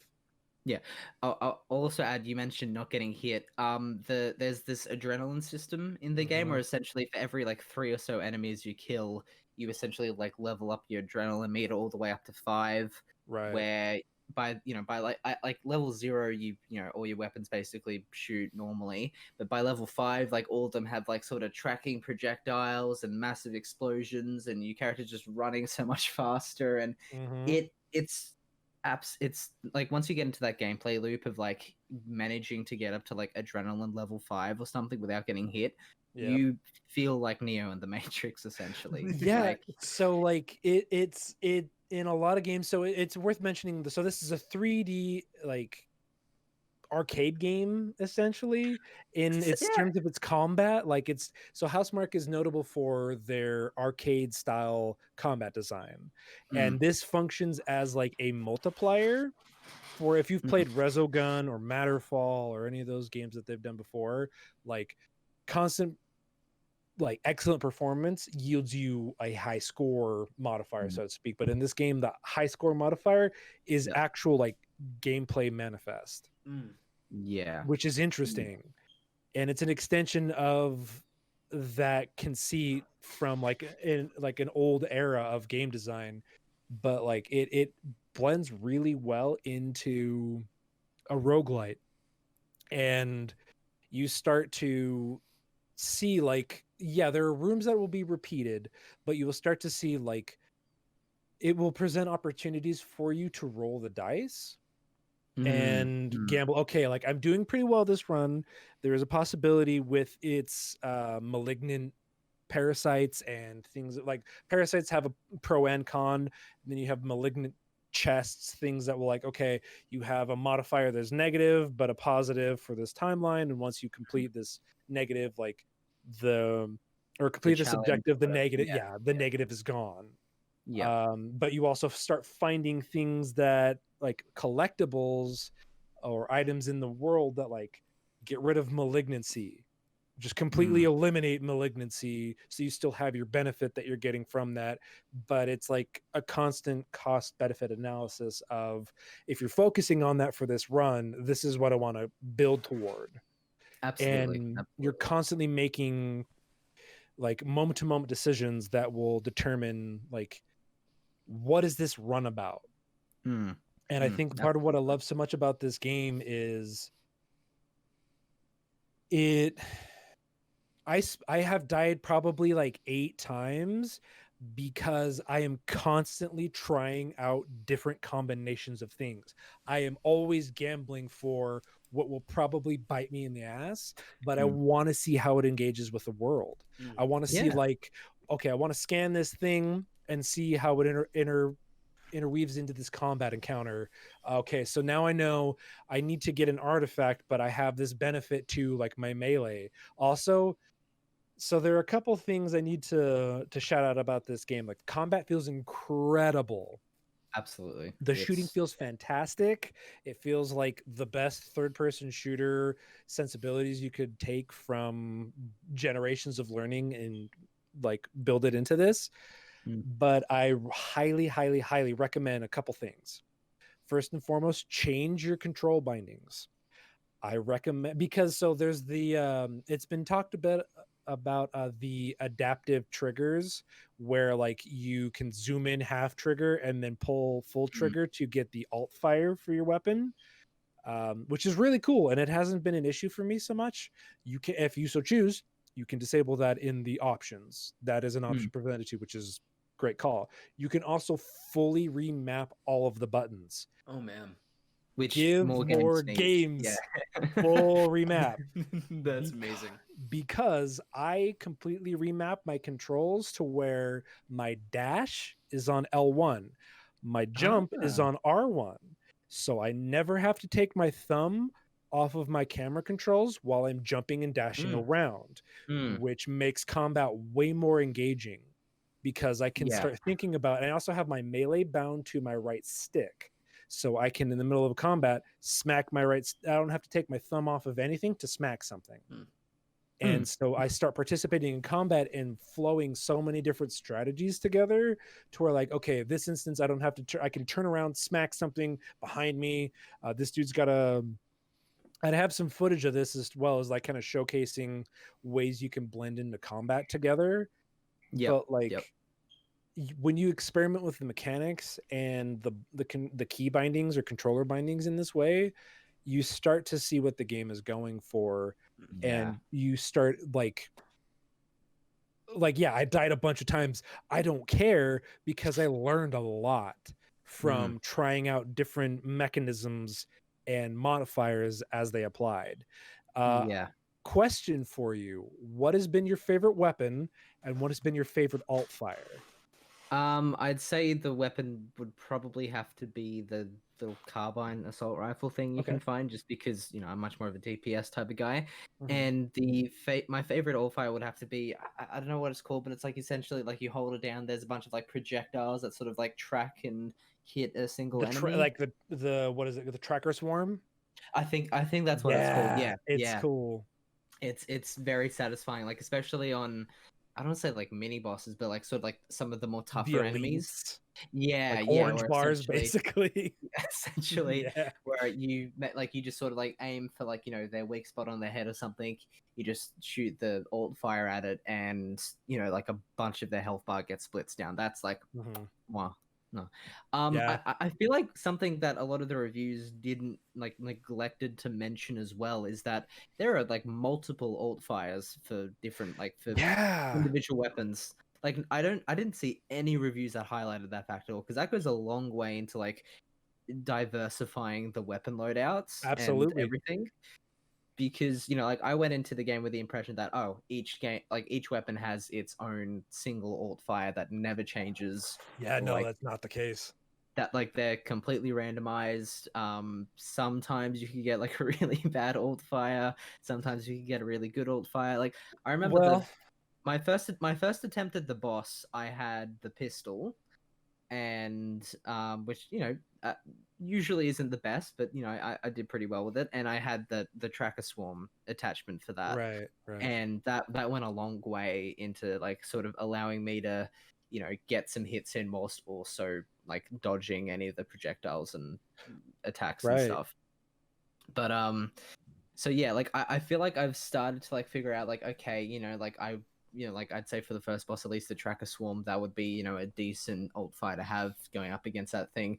But I say the problem, well, not the problem, it's more so just like my luck at this point, but the problem with in that sense is that I haven't seen any type of mechanic where you can swap alt fires for weapons, which I'd say No. might be a bit overpowered, but that could, at least like especially later in the game, would go a long way into sort of like giving you that choice of, okay, what alt fire do I want for this weapon? What would work best? Oh, totally. And that's where like you start encountering like, so it's basically when you're starting to play after you first unlock seeing that weapon for the first time, you start finding like the red little spires of like it's a great like a communicative tool of like, okay, this little node of light is this particular type of thing, and the red beam is okay, this is a different weapon. And some of those weapons are like the same weapon but a different alt fire. My favorite weapon so far has been the electro pylon driver and the tracker swarm as well. I haven't gotten the pylon driver yet. It's really interesting. So did you ever play much Destiny 2? Yes. Did you ever get Anarchy from the Scourge of the Past? No, I didn't. But okay, I don't want to spoil too much, but basically this weapon functions like Anarchy from Destiny 2, where you start setting little beam like paths to nodes that like can one function as like laser walls, but as well as like you can ping it and shoot an enemy, and it starts pulling the damage from those other nodes and like centers in on that enemy. It's really good if you have a strategic mindset at setting up like, okay, I want to ping this corner, and it has a really far reach too, I found. But like hit 2 different parts of the wall right beneath the enemy, and then hit the enemy 3 different spots, funneling damage in, and then run in for like one of the enemy's friends, smack him with the sword, back out, go in, set up another trap, bait enemies to you, and like if you need to, dial in the tracker swarm for like an elite or something. It's so good. I was gonna say, that sounds infinitely more interesting than pistol, shotgun, assault rifle. but they're all satisfying to use, because I've taken runs where, so it's worth mentioning, proficiency with weapons is it's not a permanent upgrade thing necessarily, though there are like modifiers to your guns, like high caliber that you can unlock for certain gun types. I was going to say you can like sort of level up certain like alt fires and traits for like weapons that remain permanent, but like in each run you have a weapon proficiency level, which essentially as you kill more enemies that levels up, and with each level you get, I don't actually know what the benefit from each level to level is. I'm assuming it's just like the rank of each weapon, new weapon. Primarily like DPS and sometimes fire rate. If you look over the weapon, a lot of the time it leans into the strength that weapon has for that particular mod. Like high caliber, it's like, okay, fire rate isn't going to be great, but like damage per round is increased. And so you start like seeing different build types to some extent, but you can't like always control it. You guys are really selling me on this game. It's really good. Honestly, I don't want to. I don't want to drop 70 quid on this game. I totally get that. Like I want to ask actually. So y'all know me pretty well. I'm very picky about my roguish games. Is this a fairly? I've heard this is really tough. I mean, how tough are we talking? Is it accessible at all, or like? And I know we've talked about it's only as tough as you make it, but like, I don't know. I know, especially Rob, you've had a lot of experience in the rogue genre, so I don't know where this ranks for you so far. I love that genre. It's I've found that a lot of people have found it easier than others, but also some other people find it to be more challenging than others. Yeah. It's kind of relative, I think, but also I am specifically like participating in combat encounters with reckless abandon because I'm trying to test things out. Yeah. Like it's worth stating, like I've only played like 3 or 4 hours of this game. Yeah. Like I played it for about an hour or two last night before bed, a little bit before work this morning, and then about an hour after work. And so my specific drive has not been to like, I need to get to the boss, I need to fulfill this objective, I need to get to the next biome. It is simply like, how does this work? Now, how does this work? Because I'm not in a rush to complete the game. That's how I work with games of this nature and roguelites in general, is I want to see how the mechanics specifically interact with each other, and then I start getting creative, blending those together so that when on the fly I need to adapt, I totally can, and I'm comfortable with it. Yeah. I'd say, Dory, if you got through Doom Eternal, then I'd say you'd probably, at least, these first couple of biomes, I'd assume you'd get through them fairly decently. But I have heard that, like, once you get into like the 4th and 5th biomes, the difficulty does tend to stack. Yeah. I mean, as long as Marauders don't show up, I'll be okay. I mean, like, if a Marauder fucking shows up while I'm playing Returnal, I'm shutting off my fucking PS5. Marauder is a good enemy. Agreed. They're easy. No. All right. Okay. No, we're not doing this again. We're not doing this again. Okay, all right. No, but I imagine, Rob, you were saying it varies from person to person how sort of difficult you find it. I would imagine that at least somewhat ties into how experienced you are with shooters and third-person shooters, right? A little bit, Yeah, absolutely. I mean, I'll say, like, on the price point, I did buy it for full price. I'm not regretting my purchase so far. I'll say that much. Like, as someone who was skeptical of the price and the gameplay and the genre, especially, I'm having a ball with it. I'm not regretting my purchase so far. And like, I'm not going to go out and say right away, yeah, it's worth the $70, because I've got no idea, what it's going to be like in the long run. right. But these first few hours have given me, not my bang for my buck, but it's like, have given me assurance that I'm not going to have like secondhand buyer's regret like I did for something like, say, Anthem or Anthem. So yeah, it's not so much that there is a lot of variety in the game. I think even from the get-go, it really depends on how much you want to engage with those things and not be so hung up on whether or not you die or lose a run. I have no issue, like, as someone that consistently beats their head against a wall, like with any of the Souls games, I'm not discouraged by constantly dying, but because of the reason, like, I enjoy trying out things. It's one of those, like, I'm not going for a no hit, no kill Dark Souls run. Like, Yeah. I want to understand like how this thing engages with this type of thing because it's fun for me. I enjoy the active moment to moment engagement with the systems. But this has moments of difficulty, I'm sure, down the line that you might find potentially unfair. But I think that it's worthwhile. It feels incredible to play.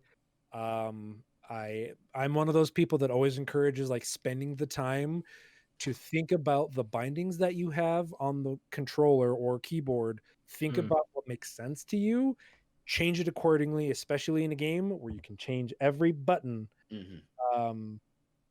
And I think that also, one last word of advice, I think I've seen a lot of gameplay footage of people like kind of leaning into the zoom in, like the half zoom in L2 thing.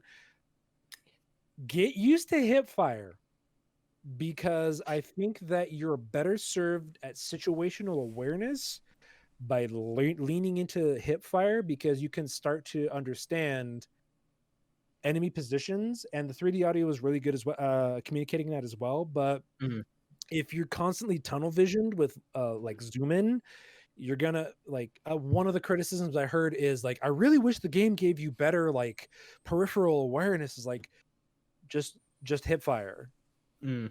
You will have It's your very much. awareness. I was going to say it's very much like the new recent Wolfenstein games where hip firing essentially gives the same amount of accuracy as just aiming down the sights, which essentially makes the latter redundant. Like You can dial in aimlessly too. yeah, exactly. Like there are some benefits if like for the elite enemies where like if you zoom in you can see like there'll be like a red box around their head saying this is their weak point. But Right. you can still hit that weak point in hip fire if you know where you're aiming. Right. And And the not zoomed in, you can see exactly. I've got two enemies on his side that if I was zoomed in I wouldn't have seen. And also I have my mini map that relates like, okay, there is a danger triangle this direction. Yeah. Mine.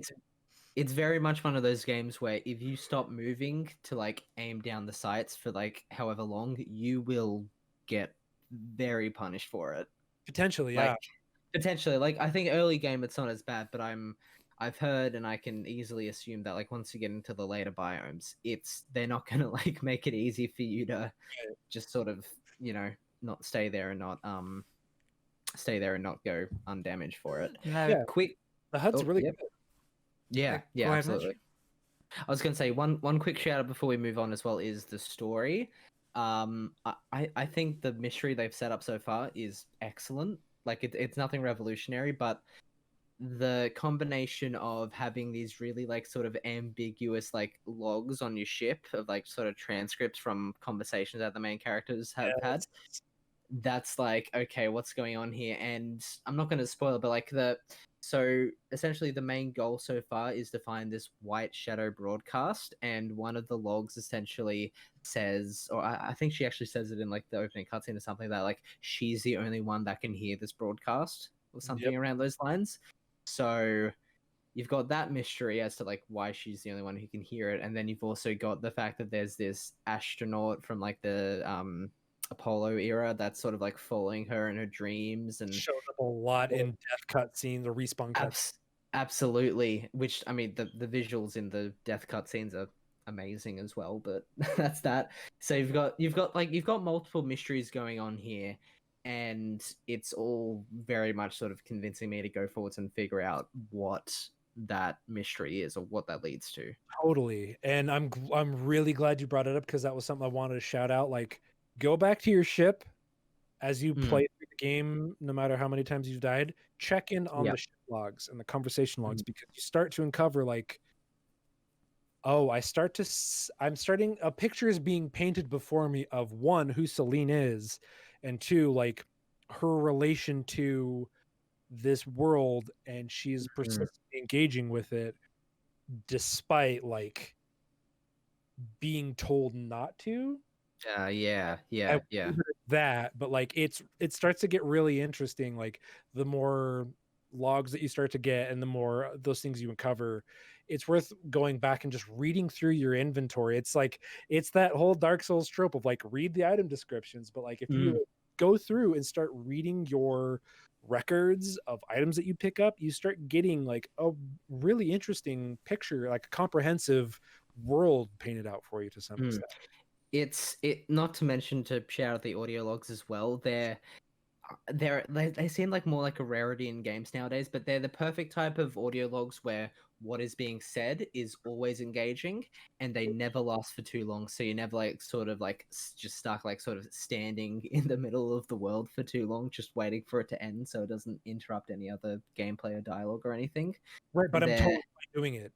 Yeah, exactly. It's like the dialogue not the dialogue, but what's being said in those audio logs, as you said, paints a picture of what's happening, and it makes me want to continue forward, beat that first boss, get onto the next stage or world, and find out whatever the hell is going on. Totally.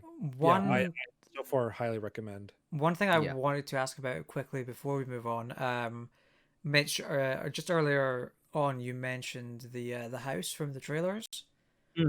Is that just a clean rip of PT? Like, I don't know if it's a spoiler, but It it gives off PT vibe. It is But it's- inspired by. Yeah, like you can tell because it's got, like it's kind of like PT where you've got like, one shelf with like a picture frame, and then you've got like a really long hallway with like no pictures or anything on the walls, just like that door at the end of the hallway. And I think one thing that was interesting is that like you approach that door and like it starts opening, and Celine's like, "Hey, this isn't supposed to be open," and then it just shuts right before her, and I'm like, "Okay, that's interesting." It's definitely not as like mind bending or psychedelic as PT though, where you have to like breathe into, like, speak into the controller or something. It's not like that. All It's that shit to make sure that like you do a do-si-do 3 times, talking to this mirror 5 times. It is not that no, esoteric. it's literally just pressing triangle, interacting with a couple objects, hearing what Celine has to say, and then it's over. Yeah. That's But that's really it. It's intriguing, absolutely. It's more than intriguing, but it's definitely, if for whatever reason you're hoping for a experience and puzzle like PT, this is not it. At least so Totally. far. Yeah. So you guys seem very, very hot on this out of the gate. Yeah. I'm very positive on it so far. Granted, again, 3-4 hours of it so far, but I love Housemarque games in general. Resogun, like Nex Machina, Alienation, Dead Nation, all those games, Matterfall, all those games are of a kind and feel, no matter what, really fun to play. This game feels really fun to play. It's just a different format. I think not to mention, like, I'm someone who, as I said earlier, was very skeptical on this game, even up to like the last couple of days. Right. I'm very much enjoying it, and I think the thing that enhances my enjoyment is the fact that there is a palpable story here with cutscenes and character, and I have some vague idea of this is where I need to go. This is my goal, because I feel like I haven't played Hades yet, and I've heard that's definitely different, but like at least with like Dead Cells and other stuff like that, I kind of get turned off by the fact that there's only like really vague hints at a story, and even it's not really a story, it's just background lore. But no, there is a palpable story here with I'm assuming an end. So I'm looking forward to seeing how that all unfolds, essentially. From my understanding, there is more than one ending. Yeah, I heard that as well. Yeah. So like there not to say like choice matters in this game, but there are opportunities for you to engage with the game in such a way that it changes your ultimate outcome and still participate in it to get like new outcomes to some extent. Something, yeah. I've heard it's like it's probably going to be something like, oh, collect X amount of like collectibles or audio logs, something to get a certain ending. I've heard that's what it's like, but yeah, I've heard there's at least 3 endings. Might be more, might be somehow less. I don't know, but I'm looking forward to it, and hopefully I can actually make it through at some point. I wanted to also jump in here for a sec. Mahvl, I don't know. It seemed earlier like you wanted to say something, but I may have been misreading. Oh no, I did have one very small question about what is the audio mixing like in this game. I've heard a lot of really good things about it. Yeah. On the whole, very good. I personally had to shift the priority to Celine's dialogue up a little bit, because she kind of gets drowned out a touch by the atmosphere and the combat.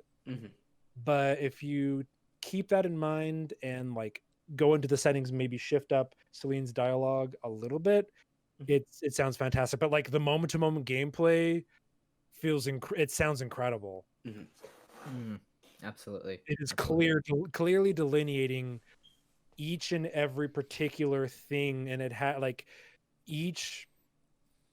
they're not just attacks, but like there are so many individual things that have audio components to them that are clearly communicated with particular language, like auditory language, that you start to internalize and understand communicated moment to moment. Like you will start to understand, I know there is someone behind me, so I can reflexively start to pivot out of the way. That's great. That's Yeah. really great. It's really good. Right, Dory. Yes. Do you know what the next part of the podcast is? I do know what the next part of the podcast is, James. This is the part where we explain how it all works behind the... Oh wait, no, that's a different podcast. That's different podcast. That's not us. That's not us. No, it's a sponsor segment, right? That's right. So we're gonna take a break here and hear a word from our sponsor. We'll be back in a moment. Can't wait. This episode is sponsored by Toys for Bobby Kotick. Lamborghini, champagne, 50-foot yachts, so you can screw over your employees in style. Enjoying Tony Hawk's Pro Skater? Gone. How about those new Spyro games? Those are gone too. Crash 4? It's fucking gone. Come work for us and sign your life away to an eternity of working on yearly Call of Duty games where you have no creative control whatsoever. We needlessly just laid off dozens of employees so we could hire more. Sign up now. Right. So unfortunately, while we were off air, Mahvl did start playing Mortal Kombat, so we will need to go back to the what we were playing segment because technically he has been playing it this week. It happens. Do it again. No, the next thing on the list is the Ratchet Clank Rift Apart new trailer and State of Play. So we all watched State of Play, right? Dory and I did the reaction stream with Seb, who I forgot to mention isn't here this week because he's watching sports. Sports nerd. Sports. Yeah. Sports nerd. But yeah, how are you guys all feeling about Ratchet and Clank? Mahvl, you've watched this, have you? Yeah. Good God, this game is beautiful. I know. I have not looked at a PlayStation 5 game that I've just been like, oh, this is what we were promised. Like, this is exactly what I wanted when I heard that they were doing everything that they were doing with the PlayStation 5. I mean, Demon's Souls looks really nice. It looks good and all, but this is just like that step above, where it takes everything that I loved from like Miles Morales and its visuals, and it was just like, let's turn these into fun, colorful characters, and then just let the world go. Yeah, and then amazing. You've got the city with all the flying cars and the ray tracing and the fur, and then the fact that you can instantly Tell us teleport. about the fur. Yeah, let's talk about the fur. But the fact that you can like that fur though. I know It's amazing. But then on top of that, you've got the fact that like you can teleport instantly to other dimensions, pretty much, with the SSD and everything like that. And then you can make it all look even better with custom lighting rigs in the photo mode. There it is. There it is. All right, here's there's James' the photo mode. 5-minute segment on photo mode. For people, I mean, people who that didn't photo see mode, though. For people who didn't see the live reaction, that's when James lit up.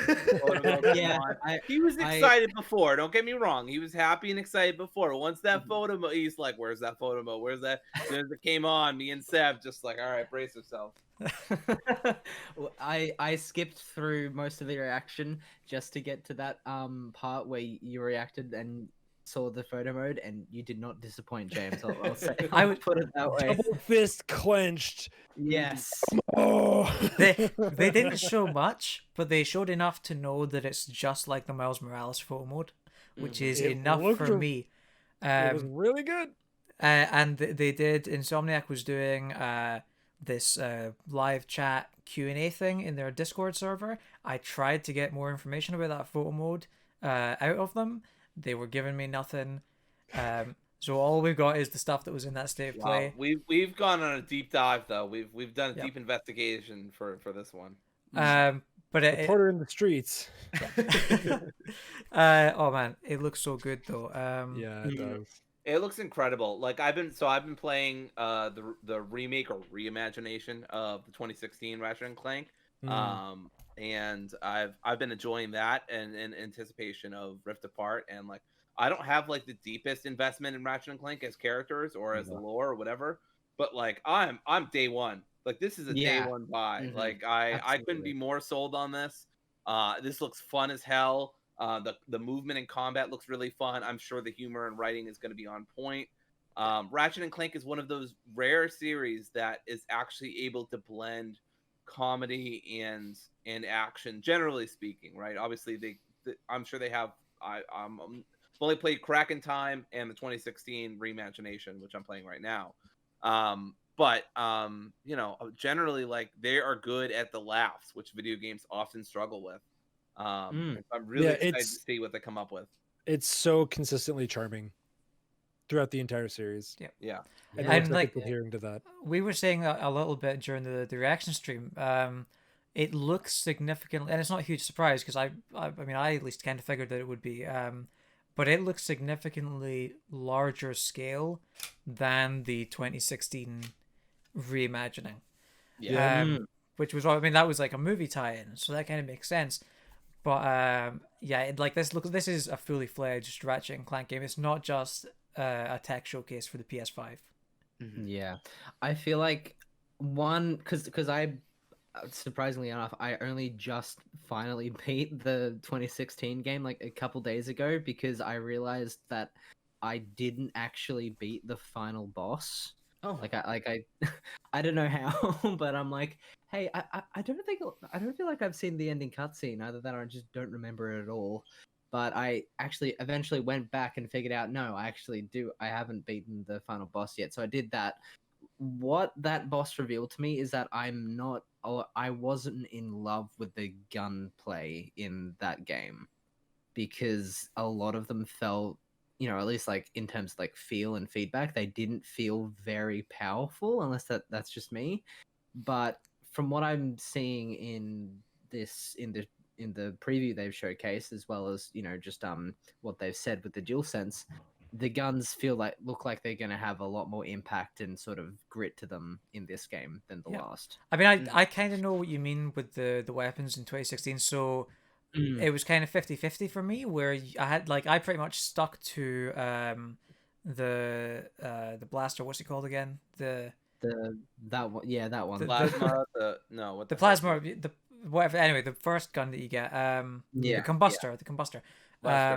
But you know, stuff like the pyrocitor, and some other ones like that, I just never touched, just because there was no feedback whatsoever from those. But what I love about Ratchet and Clank is that you've got so much variety. Like, it's not all just point and shoot stuff. You've got like the Groovitron, you've got Mr. Zircon, you've got the Sheepinator. The Sheepinator, a personal favorite of mine.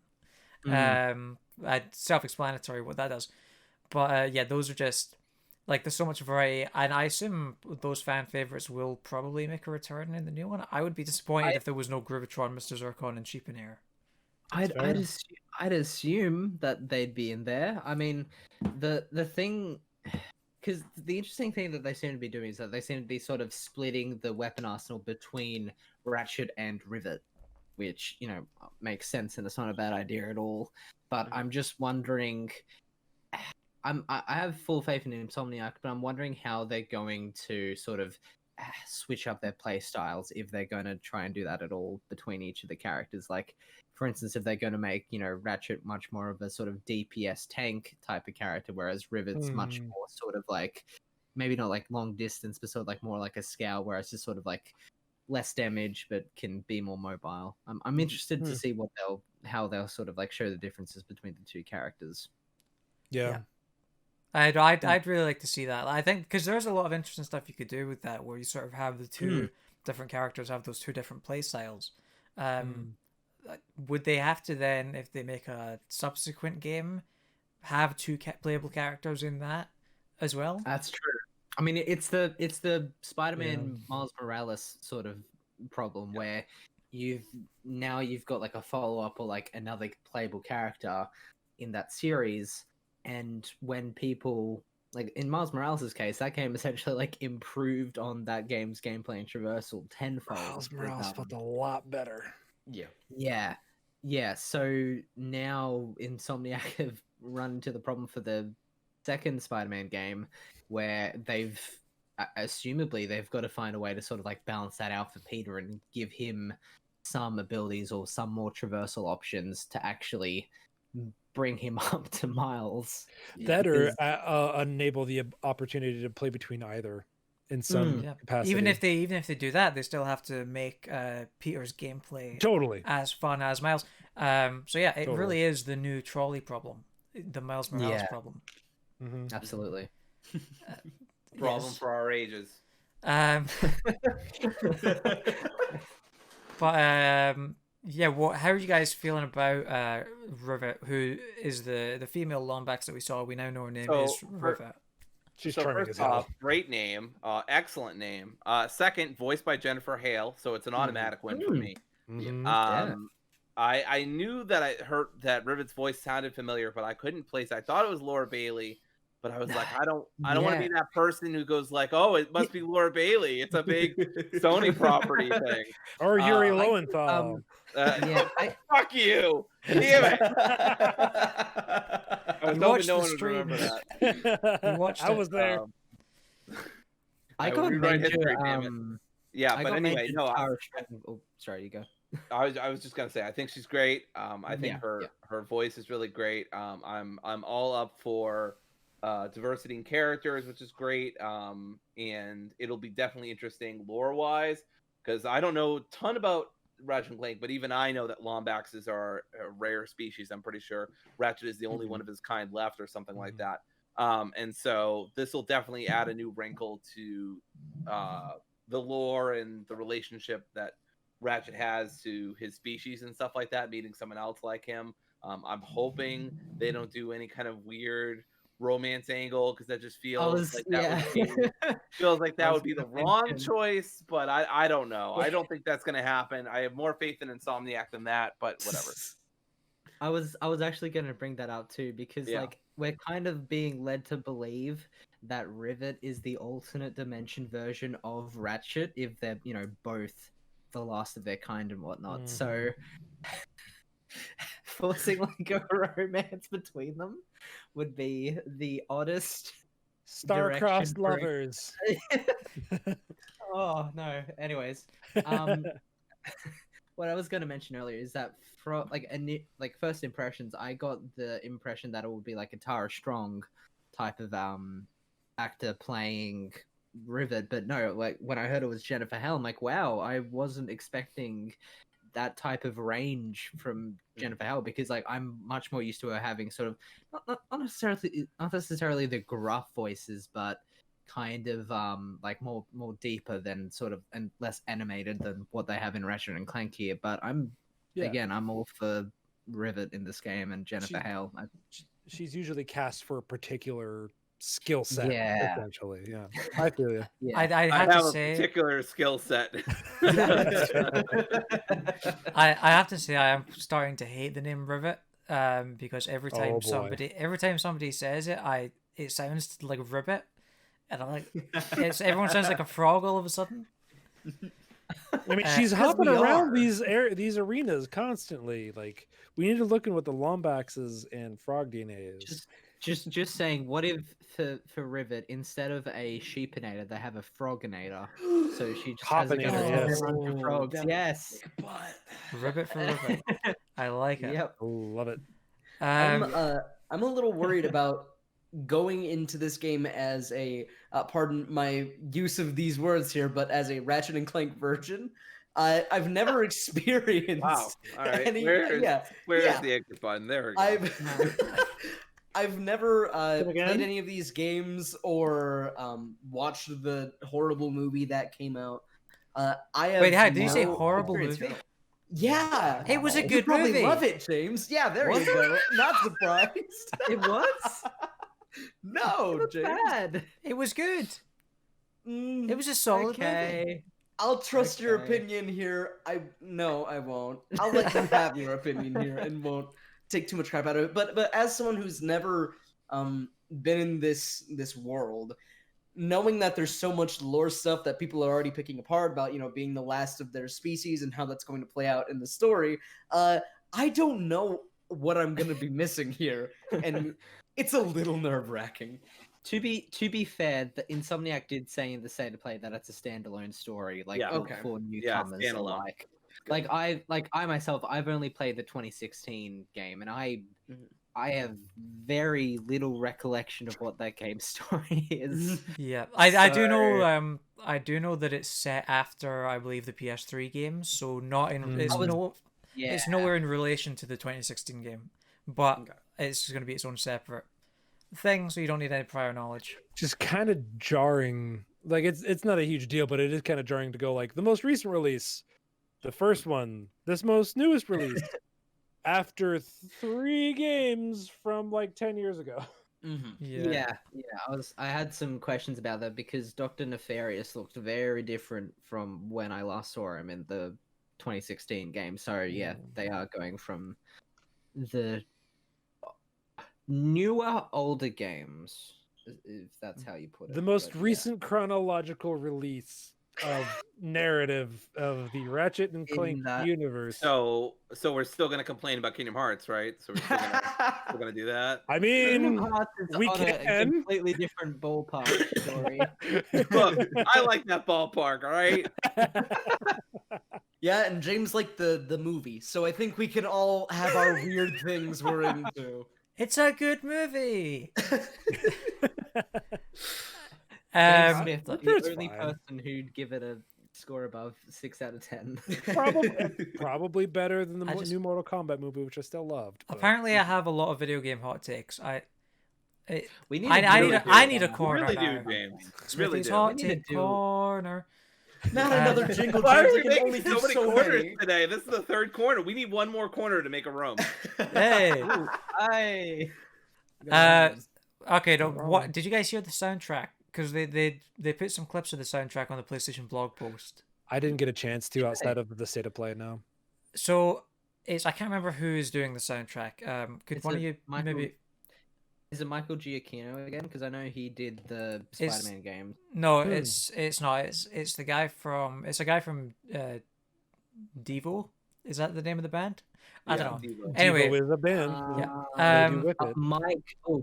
Mark Mothersbaugh.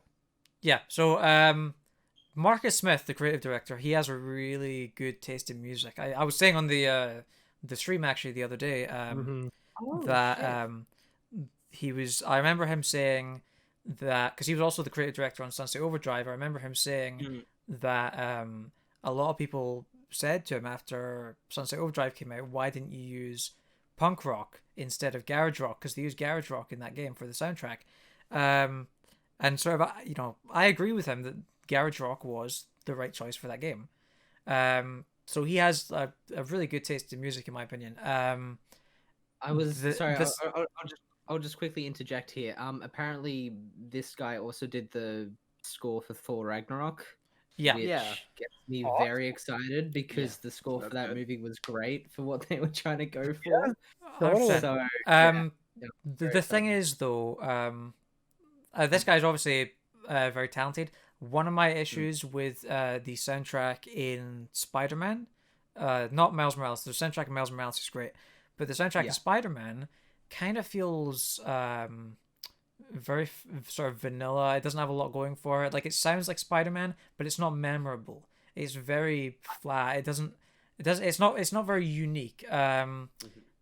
So that sounds, I don't want to sound harsh, but that sounds like a lot of John. Is it John Pisano?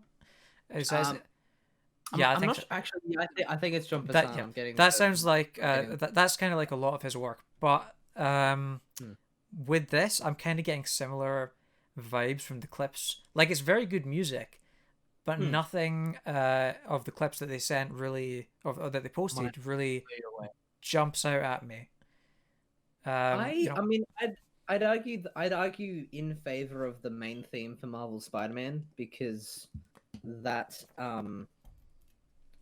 that main theme I think is probably one of the best Spider-Man themes out there. Sure, yeah, but it Has to. also it the also rest of sounds very much Yeah. like a Spider-Man. It doesn't differentiate itself very much, and it doesn't. Like Racevic, if you know who that is, he's a YouTube video essayist. right. He has a great video on soundtracks. I think focusing on Doom soundtrack and what that does well and everything. And he makes a great point that, like, there are, and I don't know the technical stuff about it, but there are certain things that some soundtracks do that sort of switch up the formula, because there is a formula that a lot of soundtracks go for that's like sort of the playing it safe kind of thing, and I feel like Spider-Man does that with so much of its music, and not a lot of it switches up the formula to stand out. No, I'd say that's fair. I think, I mean, maybe it's just because I had the theme on repeat for a lot when the game first came out, but I think that I'm really big fan of the main theme, even though, yes, like the instruments used and how it's composed, that does sound very, you know, like derivative and redundant considering other superhero themes that have come out in the past decade. Yeah, it's but like trope orchestral.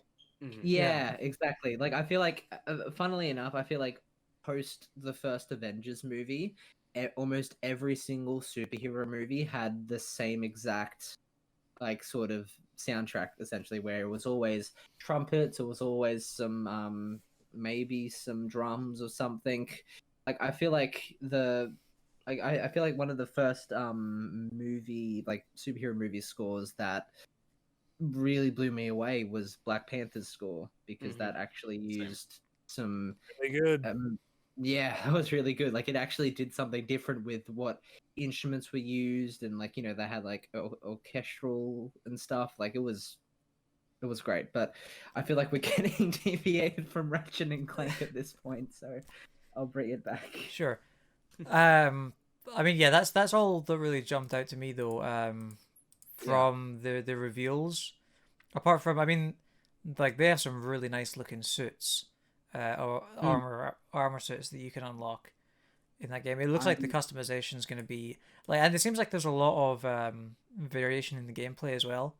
You know, aerial combat. They were saying this sort of slime, you're riding on a snail or whatever it is. I was gonna say the hardened UI looks like it's been lifted straight from the Spider-Man games, essentially. Like the pause menu, the photo mode menu, that all basically looks identical to Spider-Man. Yeah, same with the like an evolution of. Yeah, exactly. Sure. Which, I mean, I'm all for. Yeah, 100%. Right, in that case, hey Mahvl. Yes. What is your favorite game of all time? Oh lordy, that's a wonderful question, and one I was not prepared to answer. So as a joke, might I throw out Bug Snacks? Definitely not a real answer, but that's all I got. The incorrect answer. The correct answer is actually The Last of Us Part 2, which brings me to my next topic. Wow. Great job, James. Which is that The Last of Us Part 3, according to Neil Druckmann, on a podcast he was on, had the story for Part 3 has been outlined by Neil Druckmann and Hallie Gross. The game is nowhere near in production or anything like that. It's kind of like they just have an idea of where the story they want to tell with it. So I guess it's still up in the air whether it'll actually happen or not. It seems like they're on that track though, you know, round out the trilogy, Godfather Part 3, let's get it done. Are you guys ready for The Last of Us Part 3? At this fucking point, it doesn't matter what we want or what we think. I mean, Druckmann's got a goddamn vision and he's gonna see it through, and we're all probably gonna love it or / hate it. I don't feel like I'm emotionally prepared for this, but luckily for me, Naughty Dog will take a few years or maybe less. I don't know, and then maybe they'll be close. I don't know. Because I mean, you know, as we all discussed way back when in the spoiler cast discussion for Part 2, I don't think you're going back there. Us, I know. That was one of our first. That was our first podcast, I believe. It was so good. We all pretty much universally agreed that we don't want a sequel, but I guess this news kind of confirms. Yeah. I mean, this news kind of confirms that, at least to some degree, Neil Druckmann and Hallie Gross didn't necessarily end or have Part 2 end as a definitive conclusion to the story. Or they at least, you know, left it open, which we all kind of knew. But this feels like really weird news to put out there if they're just not going to do anything with it. Like, They're definitely 5, 10 doing years. something with it. There's no Yeah. there's no way they're not. Especially after Exactly. Last of Us Part 2 did absolute gangbusters. I don't know what that Yeah. phrase is supposed to mean, but Absolutely. Like it's yeah. Yes. I mean this this feels like really weird news to put out if like say 5-10 years time there's just nothing to show for it and they're just like, yeah, so what? We didn't make right? it. That'd be like announcing like a pirate game, and then like never following up on it or doing anything with it. I don't know what kind of publisher would do that. That's ridiculous. Certainly not Ubisoft. No, Ubisoft is perfect, and they've never done anything wrong. Yep. I would kiss Ubisoft right on the lips. I'm so glad I'd only taken a small sip of All right, tune in next week for the Mahvl and used Gimo kiss cam. So yeah, I don't know. I'm very ambivalent about this. I said the same thing about Last of Us Part 1. I don't need a sequel. If they're gonna do a sequel, I don't even know what I'd want to see from it. And to say what I would want to see from it is huge spoilers. So I don't even know if we want to go there. But yeah, I don't remember what I said on the spoiler cast, but I'm pretty sure what I would have said at the time is that I would only want a sequel if they have a story worth telling. And I think that's the only situation they would make a sequel in as well, because I mean it's clear that they value this franchise and they don't. It's clear that Sony puts faith in their studios to whether or not they want to, like, they don't put pressure on them. Okay, you need to make The Last of Us Part 3 because money.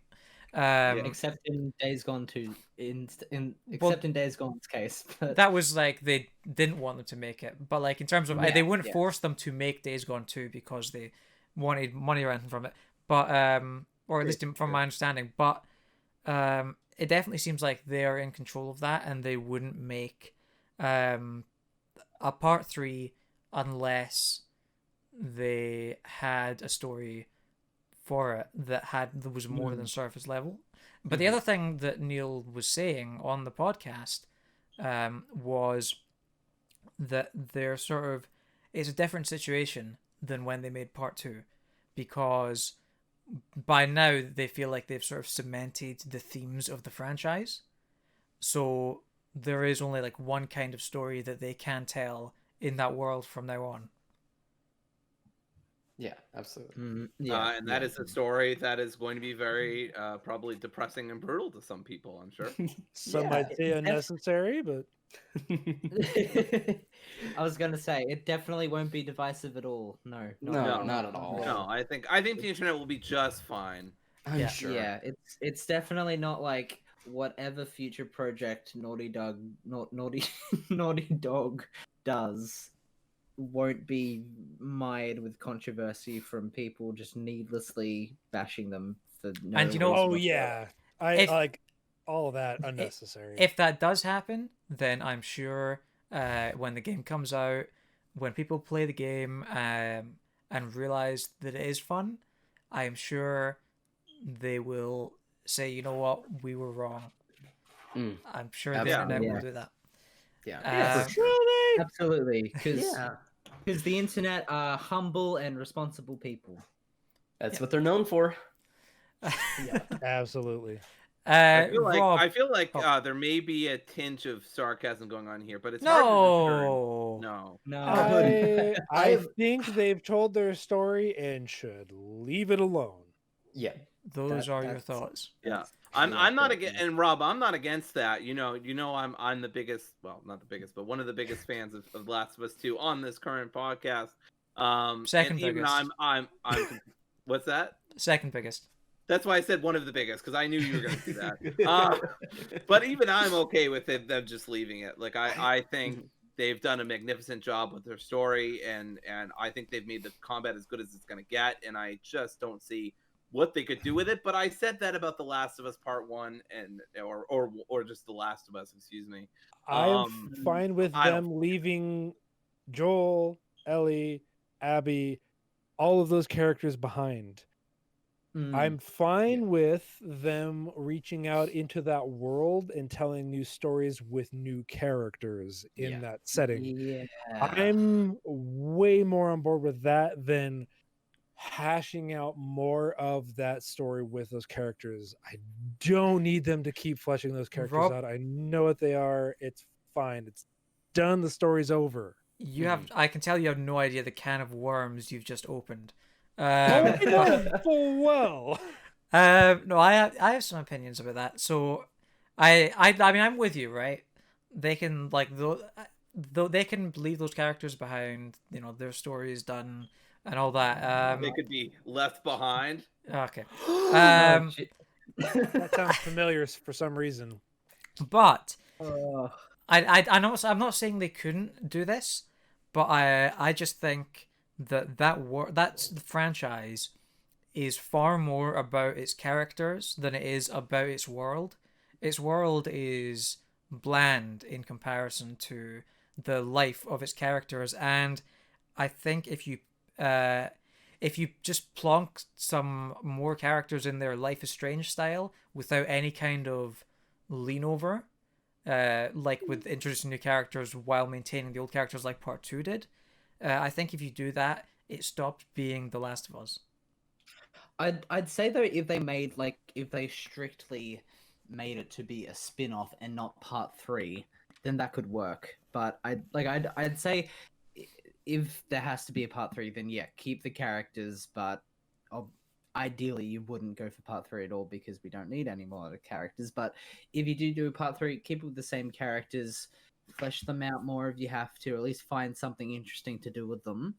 Because good God, some of the like fan pitches for part 3 I've seen on Twitter and on the internet have not been good. But regardless, I feel like if we went that route of telling new stories with new characters, it'd have to be a spin-off because part 1 and part 2 are very much Joel and Ellie's story. So, I mean, you could have a part 3 with primarily focused on Abby because I feel like she's got some story to tell. But even then, I'd argue that could just be a spin-off and not a full part 3. Because part 1 and part 2 are very much linked in terms of the story and the morals they're trying to say. Like, they're very much, you can't necessarily have one without the other. The bottom line is that lightning can strike once, and it can even strike twice. But by the time you're trying to reach for that third one, it just feels like they're milking the series and franchise for all it's worth. Yeah, I mean, I don't mind them doing a sequel to part 1. I thought it was unnecessary, but I was confident that they had something to say, and they did. But at this point, I'm not confident that they could, again, like we've been talking about, flesh out these characters more already. I mean, maybe the newer characters that they introduce, and you can just do it like similar to how we had new characters in this one based on the old characters. So you could do it like a kind of a branching tree or something like that. I don't know, not good at images, but yeah, I don't know. You could have stuff from the Fireflies, right? Like, what are the Fireflies up to? I'm actually halfway interested in a Last of Us game that tackles like, the fuck have the Fireflies been up to for the past 5 years? Like, I'm kind of interested in that. Well, that's kind of what Last of Us 2 was with Abby, and that's kind of the story that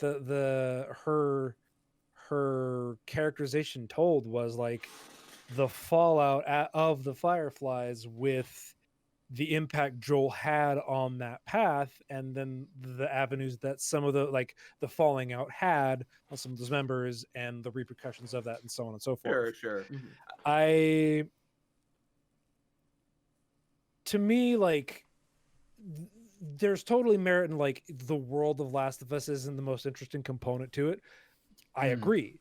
Like, the characters and the characterizations that they provide, like, the world is just a background because, like, ultimately The Last of Us 1 in some ways, like, to be reductive, is just lone wolf and cub.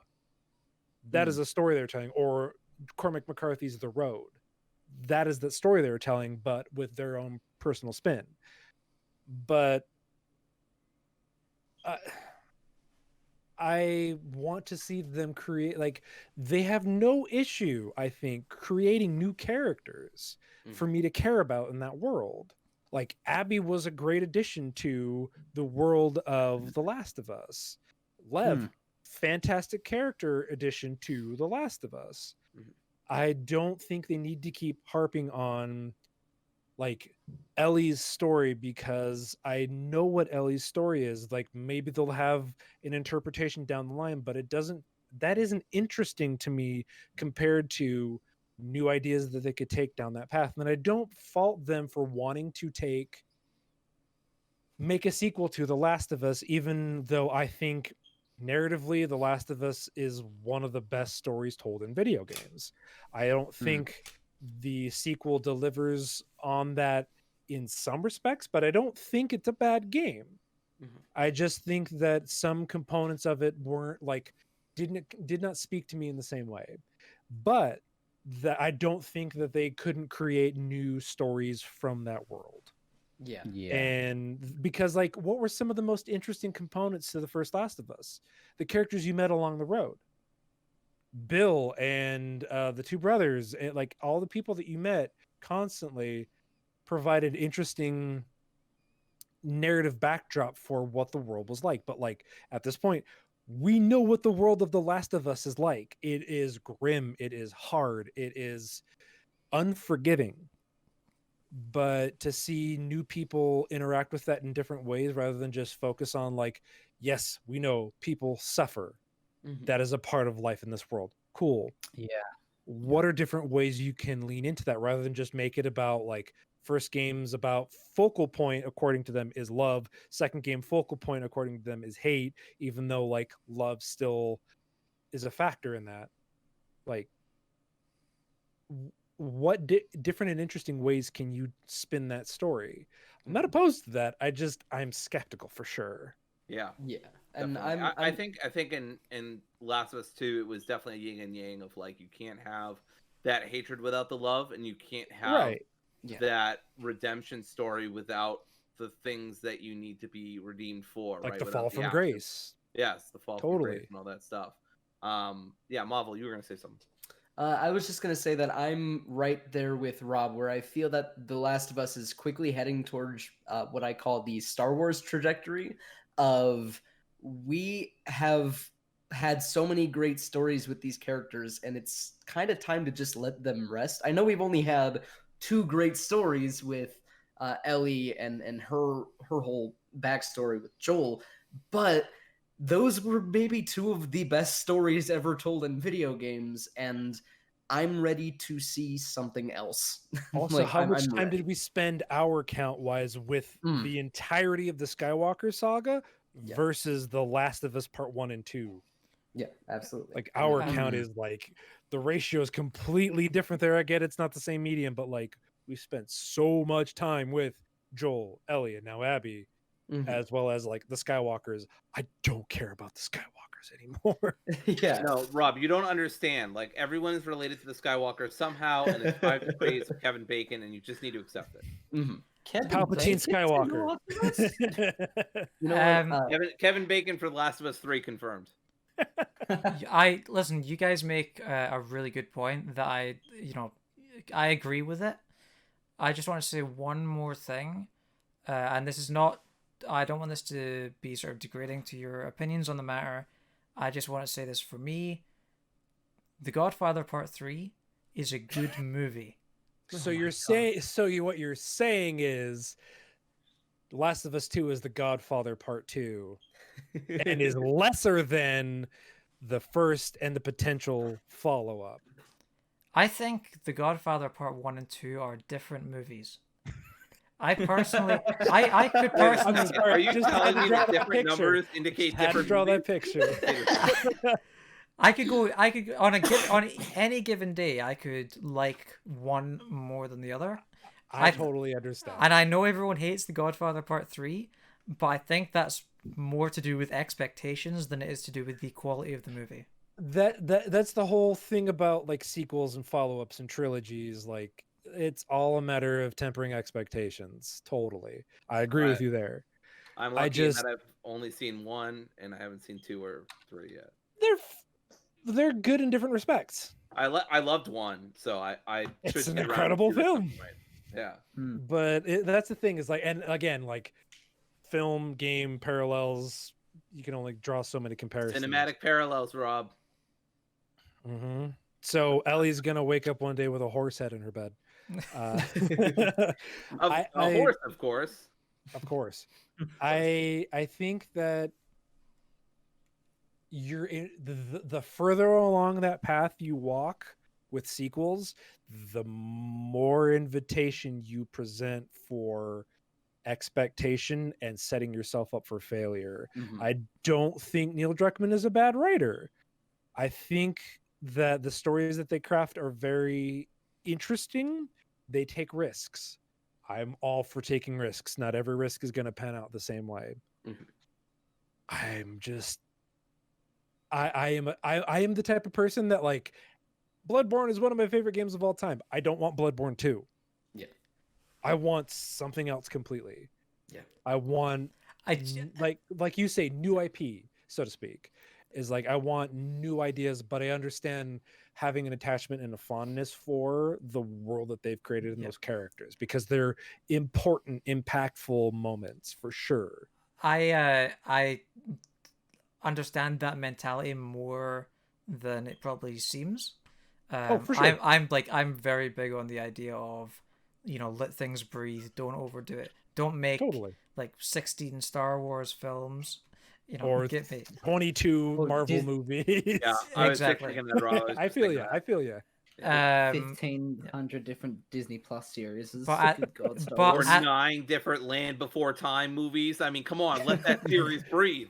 But at the same time, I really, really want Resistance 4. Well, no, okay. All right. Okay. But that's different though.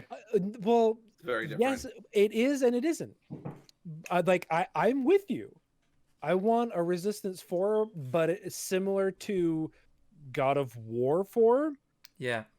I want it to be something completely new and worthwhile, which is what like Half-Life 3, Half-Life Alex was, which is what the whole conceit of Half-Life was. Every iteration was constantly breaking new ground for what the medium was possible for. That was the whole point of Half-Life. And so why you never saw Half-Life 3 until Half-Life Alex was because what the hell do you do with that series? With so many expectations built up over decades. But like taking it in a different way, it's a prequel. But what did it actually do for, I haven't even played it, but like the fact that it did so much for VR as a medium to begin with, like it was all, the focal point was not so much the narrative, it was how can we experiment and try new things out while still adding to that experience. And like I will also agree that Uncharted 4 is the best game in that series, but I also am so done with Uncharted that I don't want that series to continue. I don't enjoy those games after a certain period of time because they stop feeling good. Like I personally don't recommend playing Uncharted 4 and then even I swear to God, I'm just going to mention it for a second, but then play Shadow of the Tomb Raider and then play Uncharted Lost Legacy like about a month later or something, because it just feels like I totally agree with you. Like Lost Legacy felt completely unnecessary to me, even though I like Chloe and Nadine. I think they're great characters. I think they're written really well. The graphics are great. The voice acting is great. Although Laura Bailey shouldn't have done that. Whatever. But that's a whole other conversation. Yeah, for sure. a whole other thing. But anyway, so I just want I get where you're coming from here, and I think we all agree that The Last of Us Part 3 is unnecessary, but it is intriguing that they have an idea, and I'm sure I will see you all in about 2026 when it happens. And no fault to them if they want to take that long to make that game cool. I feel like they're so much better served up until Last of Us, it was just Uncharted, right? And it was like, okay, they're just making Uncharted. And they were like, from a narrative spectacle standpoint, provided provided worthwhile to the medium. Hmm.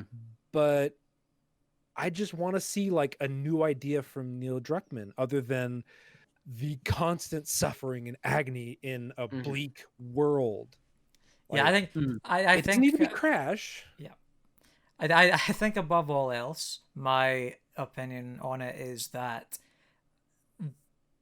they should make whatever story they're passionate about, Totally. because And then we're gonna I'm get the for that. best quality product. I've just, and that's the thing, is like that's where skepticism sets in, is because like I've seen And- the history repeating potential issues Mhm. before them. That doesn't mean they can't overcome it. I'm And I'm and to be concerned. clear, the project that they're passionate about might not be The Last of Us Part 3, and For sure. I'm totally fine with that. Just as long as it's something that they're going to care about. Totally. And I'm in full agreement with you there. I want to see them chase those passions. Yeah. And a lot of the time they can just be like they're chasing the follow-up because it was so successable. Yeah. So, Sure. so we'll see. We'll see. Right. Well, let's move on. Then, because we talked. This is getting to be a very, very long podcast. So there is one more thing that I really wanted to talk about, because it annoys me so, and that is Toys for Bob, who just recently put out Crash 4, which I haven't played, but I'm Great told is an game. excellent video game. Absolutely. And made the Spyro Reignited trilogy, which is an excellent remake or remaster of those excellent games. Really well done. And after such a good record, they've been hit by layoffs and being made to work on Warzone. I wanna get this joke out here now, and then we sure. can just move forward. Yeah. Okay. It's called Activision because they want you to actively hate all of their decisions. Thank you. I'll be taking no part. And enjoy the That's not toys for Bobby Kotick. Exactly. Yes. God damn this news. Yeah, it this sucks. really sucks. And also Andy Robinson, a journalist who works for VGC, I believe, added on Twitter that he was recently told that virtually every studio at Activision is now working on Call of Duty, which, Jesus fucking Christ, It's not a why? if Call of Duties were like supremely polished year to year, no, like hell, even month to month, then I would understand this. But they're not. They've got plenty of bugs and hackers and everything in. And it's their because of games. it's because of the yearly release schedule. And the thing is, right? Mhm. I've been playing Call of Duty since Call of Duty 4. Okay, like this is a series that I have a huge attachment to, but I do not care about it enough to warrant 20 studios or something. It must be 20 studios that they own, or Yeah. close to that, working on this one franchise for the sole purpose of getting a new game out every year and making sure their stock price doesn't plummet. Not only I- that, but like they dedicate all of their resources to these games. The executives make fucking bank, Bank. and then they have record layoffs. Yeah. Activision, I fuck? think, Activision, I think more so than any other publisher Yeah, at this point. yeah, it's disgusting. It's kind of not funny, but interesting how like 3 to 5 years ago, EA was like #1 public enemy in terms of publishers, whereas now The worst company to work for. Yeah. But now that's kind of gone on to Activision, where because I mean, as you mentioned, like Toys for Bob, this essentially means, at least for the time being, no Crash 5 or any possible sequel or follow-up is coming anytime Pro soon. games, right? Unless Spyro is getting outsourced to another studio. I heard rumors of that, but like they But then- did such an I then loved they'll- Spyro as a kid, and they did such an amazing job. But then they'll probably get outsourced. Well, that studio, if the outsourcing rumor is true, then that studio will probably be acquired by Activision if they haven't already, and then soon hit with the same layoffs and also just feed more so into the Call of Duty sort of rotation. But Breathe in, look, breathe the out. thing is, right?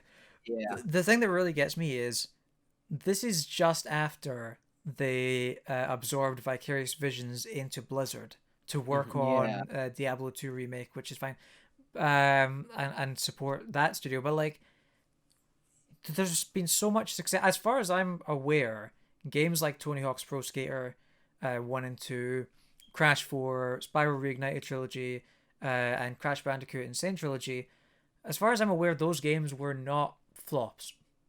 No. So why would you see that success? I mean, I guess it's probably just because the success Because is it's not Call of Duty. Exactly, because it's not Call of Duty. But it It's just the Square Enix problem. It's the fucking, as much as I like a few of the games that Square Enix puts out, it's a fucking Square Enix problem. Like, Square Enix has had several franchises or games or whatever that sold. This happened to fucking Tomb Raider, right? They had these huge expectations, and when the first game sold well, they're like, okay, have a trilogy or whatever. But then as soon as like it started to falter a little bit, it wasn't meeting their ridiculous expectations of sales. They're like, well, then shut it down. Who cares? Even after right? the part of that was the exclusivity with Xbox. Yeah. That was a shot in the foot. It released the same day as Fallout 4, which, like, that game has its own faults as well. But like, There was no way a Tomb Raider game could compare against Fallout 4. well, right? Like, that's just no one prepared for that, but that was the card they were dealt, and so because of that, like, guess we'll rather than Crystal Dynamics, Eidos Montreal. Probably not the right call.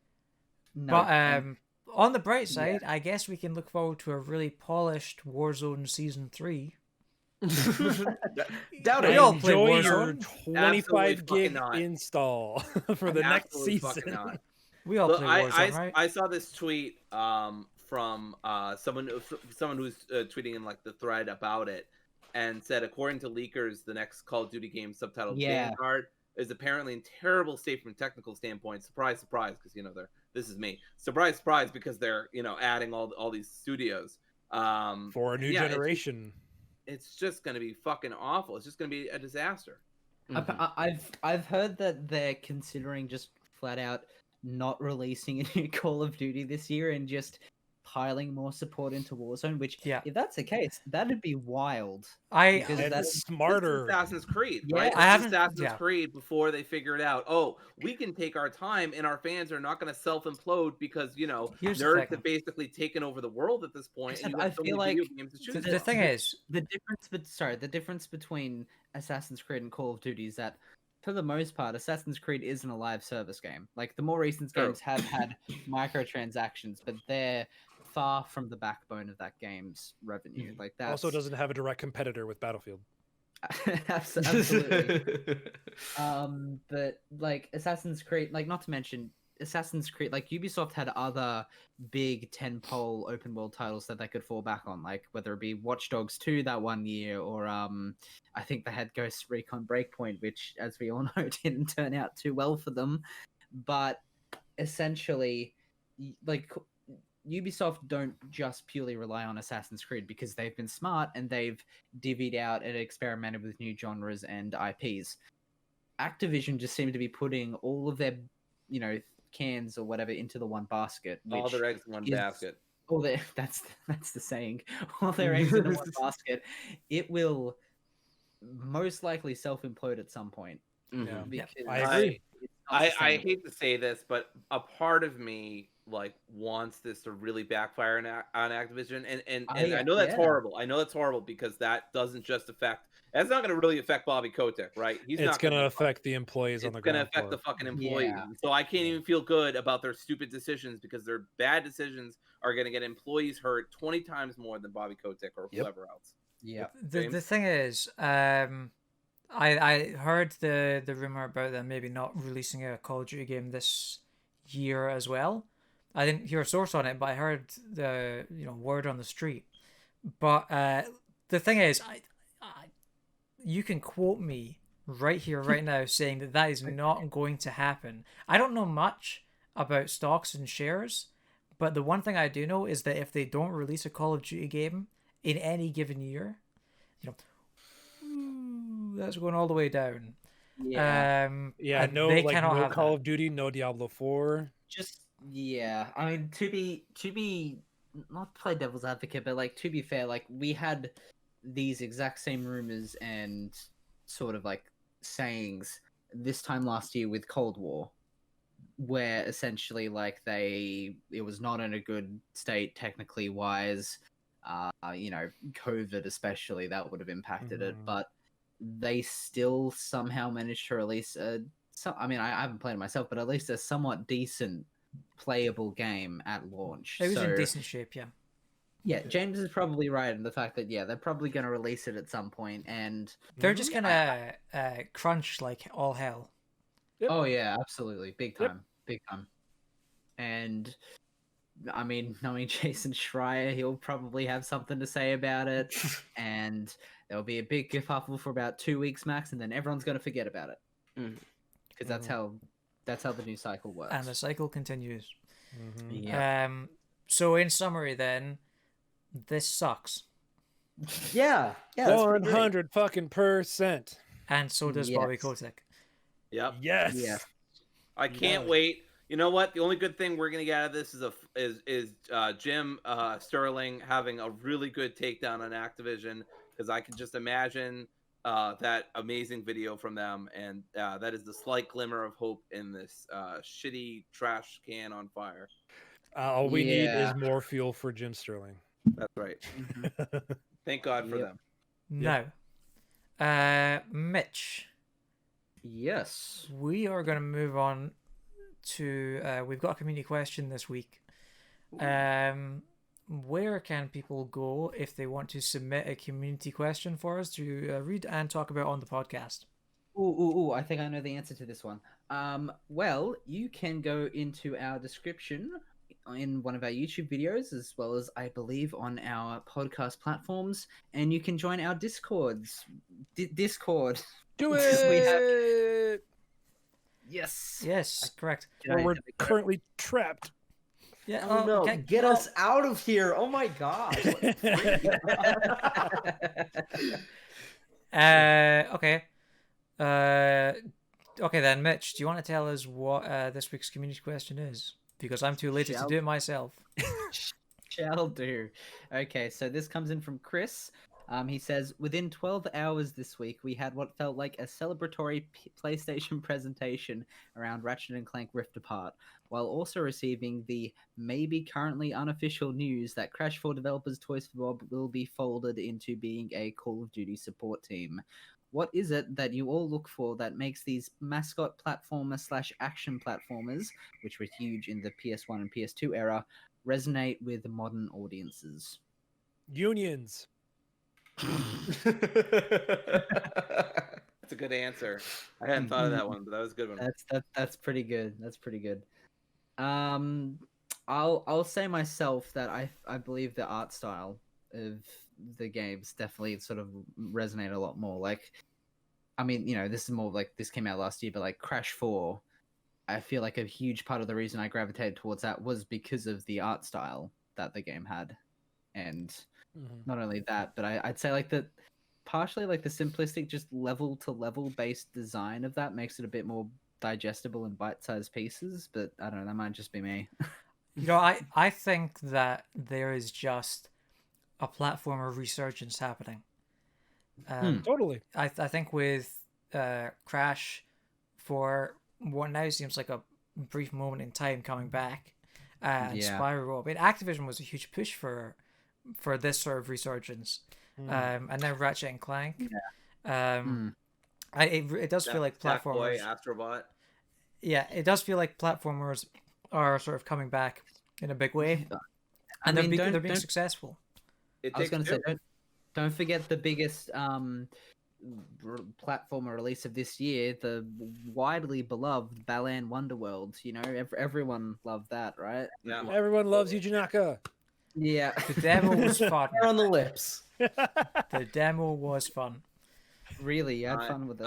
I did. So I But think that's cool. That's great. If you did, that's awesome. Good for you. Like, the Kyle Hilliard of our podcast has just joined us, everybody. Um, what I loved about Spyro Reignited, and I was a huge Spyro fan as a kid. I played all 3 of the games in the trilogy, and then I didn't follow anything else except maybe a GBA game that one of my friends had or something. Where I think Spyro and another character switched places. Maybe it was Crash or something. But anyway, yeah, I mean, the reason why I love Reignited Trilogy so much is its faithfulness, but not to a fault, right? Like, it's really, really faithful to what came before in the Spyro games, but it's not so much that it's like it becomes inaccessible or it feels like when I was playing it, like I didn't completely feel like I was playing a 90s platformer, right? Like it felt like maybe it's not a game that could have come out that year, but it didn't feel like it was from the 90s either. Like it felt kind of fresh, especially with the graphical overhaul. And I think they did some retuning too to make the gameplay a little more, a little better in terms of accessibility. I can't remember if that's true or not, but I just like remember like feeling that way and while I was playing. Because there are definitely some difficult sections in Spyro, especially if you're going for 100% or 115 or whatever. Right. So they also did that with like, rest in peace Vicarious Visions, but like Tony Hawk 1 and 2, that folded in conceits from Tony Hawk 3 as well. Yeah. And it that's the thing for me personally for this question, what stands out to me is the most important for that is similar to what you said, like it's a recognition of the legacy that preceded it, but it is innovation. Being willing to experiment with new ideas in a familiar format and setting. Yeah. So like with the new Ratchet and Clank, yes, that game looks fucking incredible. Like that is like the masterclass in what you expect to see a platform push to its nth degree. But beyond that, it's being willing to, like with the Rift system, it is experimenting with a conceit that can really showcase what the platform is capable of. And it's not always just it's a new gun, because like we have some of the guns from Ratchet and Clank Legacy still showing up again, which is totally fine because those are fun guns.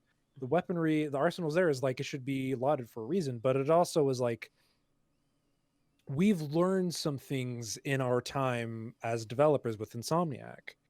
We have spent the time in dialing in what it is that we can add to it.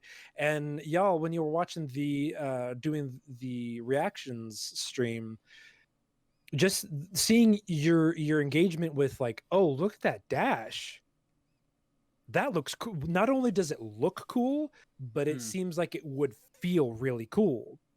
And add a lot to the experience. And it's just like those little touches, I think, the flourish that makes it stand out for like a mascot game is like, what is it that drives this and what can we do to experiment and lean into that direction?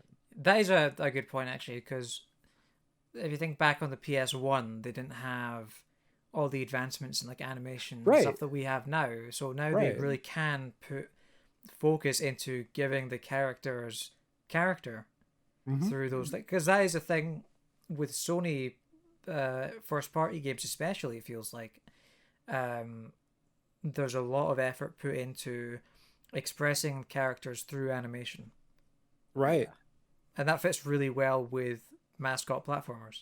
And they've shown, Insomniac has shown they have the chops to do that. They can create and develop character and personality well through little touches.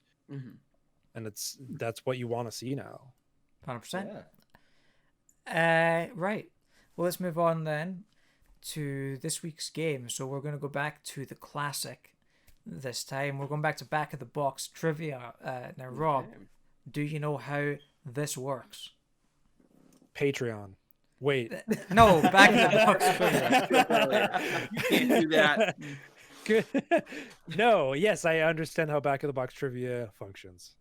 Okay, I wasn't just asking you. Could you explain it, please?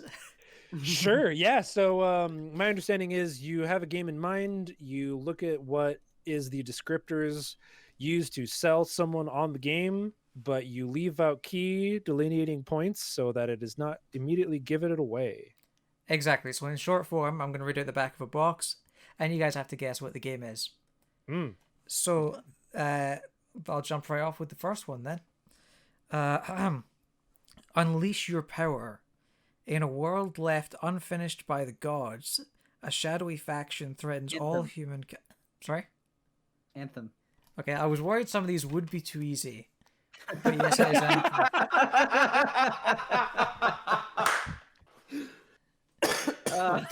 Nobody played Anthem. How do you know that?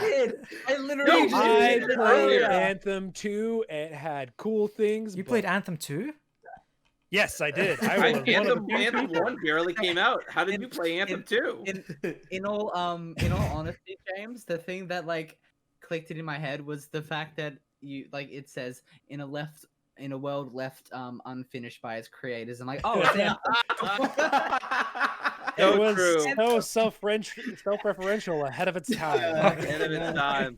Meta commentary at its finest, y'all. That is the slickest rope I've ever heard in my life. Rip. Right. Okay. Anthem was not a terrible game. It had so many cool things going for it, but I know. It did. Such a shame. it failed. Yeah. All right. The next one. Follow the grim tale of young Blank and her little brother Blank in a heart... Big tail? I was about to chime in, but that was also going to be my answer. Looks so. like we're going to fly through these. Yeah. Hey, we haven't flown through anything in this fucking episode, so let's fly through the game. That is true. You'll have a harder time with this one, I guarantee it. Okay. Okay. Rise from rookie driver to hero of the silver screen. Have you got what it takes? Grip the wheel, hit the gas, lights, camera, action. This sounds so familiar. Oh my god. Driver? Nope. Yeah, that was my first thought as well as driver. Is it? It's not Wheelman, is it? Starring the Vin Diesel's Wheelman? yeah, The greatest game of all time? No, it's not. Yeah. Ah, damn. Why do I know this? Explosive Go on. film set action. Stunt drive in 6 exotic movie locations. This is a game I have read the back of the box of at least 5 times, but I've never played. Part of me wants to say Forza Horizon 4? No. No. We're a PlayStation podcast, damn it. No, we haven't talked about a single non-PlayStation thing in this podcast at all. No, Ever. mystery. Never happened. Nope. You can't Multiple game modes. Career mode, stunt tests, plus create your own stunt arena. Stuntman. It's not Yes. Wreckfest. Yeah! Stuntman. Stuntman! Take the wheel. Nice. Ooh. All right. Jesus took the wheel on that one. Yeah. Try to keep up. The bigger the trick, the greater the power. Oh, Sonic 06, easy. No. No. Easy. First every try. First every time. No. Ride the turbulence to ramp up speed. Oh. Is that all on the back of the box? I think Fierce he's pausing racing for- rivalry. Beat 'em or get beaten. Wow. Wow, it's just like any competition. Is it Need for Speed Most Wanted? Nope. Okay. Pull massive Need for tricks Speed. and boost your power. Massive Speed tricks. Rivals. Shut up. Nope. Need for Speed Rivals. No? Okay. Up to 4 players battle it out in multiplayer mode. Burnout Paradise? Nope. Shrek That 2. was. I couldn't. I was gonna do Shrek 2, but I couldn't because Mitch already did it. Is it? I was so disappointed that no one got Shrek 2. Been memeing on it for I was weeks at that laughing point. so hard when I was listening to that at work. Blur. Is it Blur? No. Oh, okay. All right. Not split second, is it? Nope. No. Right. I'm remembering that I don't know anything about games. Why am I on this podcast? All right. I'll read out the last part. Okay. Blank takes on Blank's challenge for the fastest air rider at the World Grand Prix. Compete against new rivals the Babylon Rogues as you pull off insane tricks and catch massive air? SSX Tricky 3. No. Wait. I have a sneaking suspicion none of you have ever heard of this game. It was a Maybe. good chance. Is Steep. this how it feels? Mahvl, did you have a guess? No, I was just gonna make the same guess of Steep. This sounded Oh. vaguely familiar. Sorry, I missed that. It's not steep, no. Yeah. It's not I- Roller I- Champions. That's not even out yet. That's is not it? out yet. It does not have a No. box. Destruction All Stars. It is not. That doesn't have a box either. I got nothing. I got You nothing guys ready either. to give up? Yeah. Nada. That is Sonic Riders. Oh the my PlayStation 2. gosh. We should There have had is a Alex Sonic on game. this I episode. know. God damn it. There is a Sonic game on here. I knew it.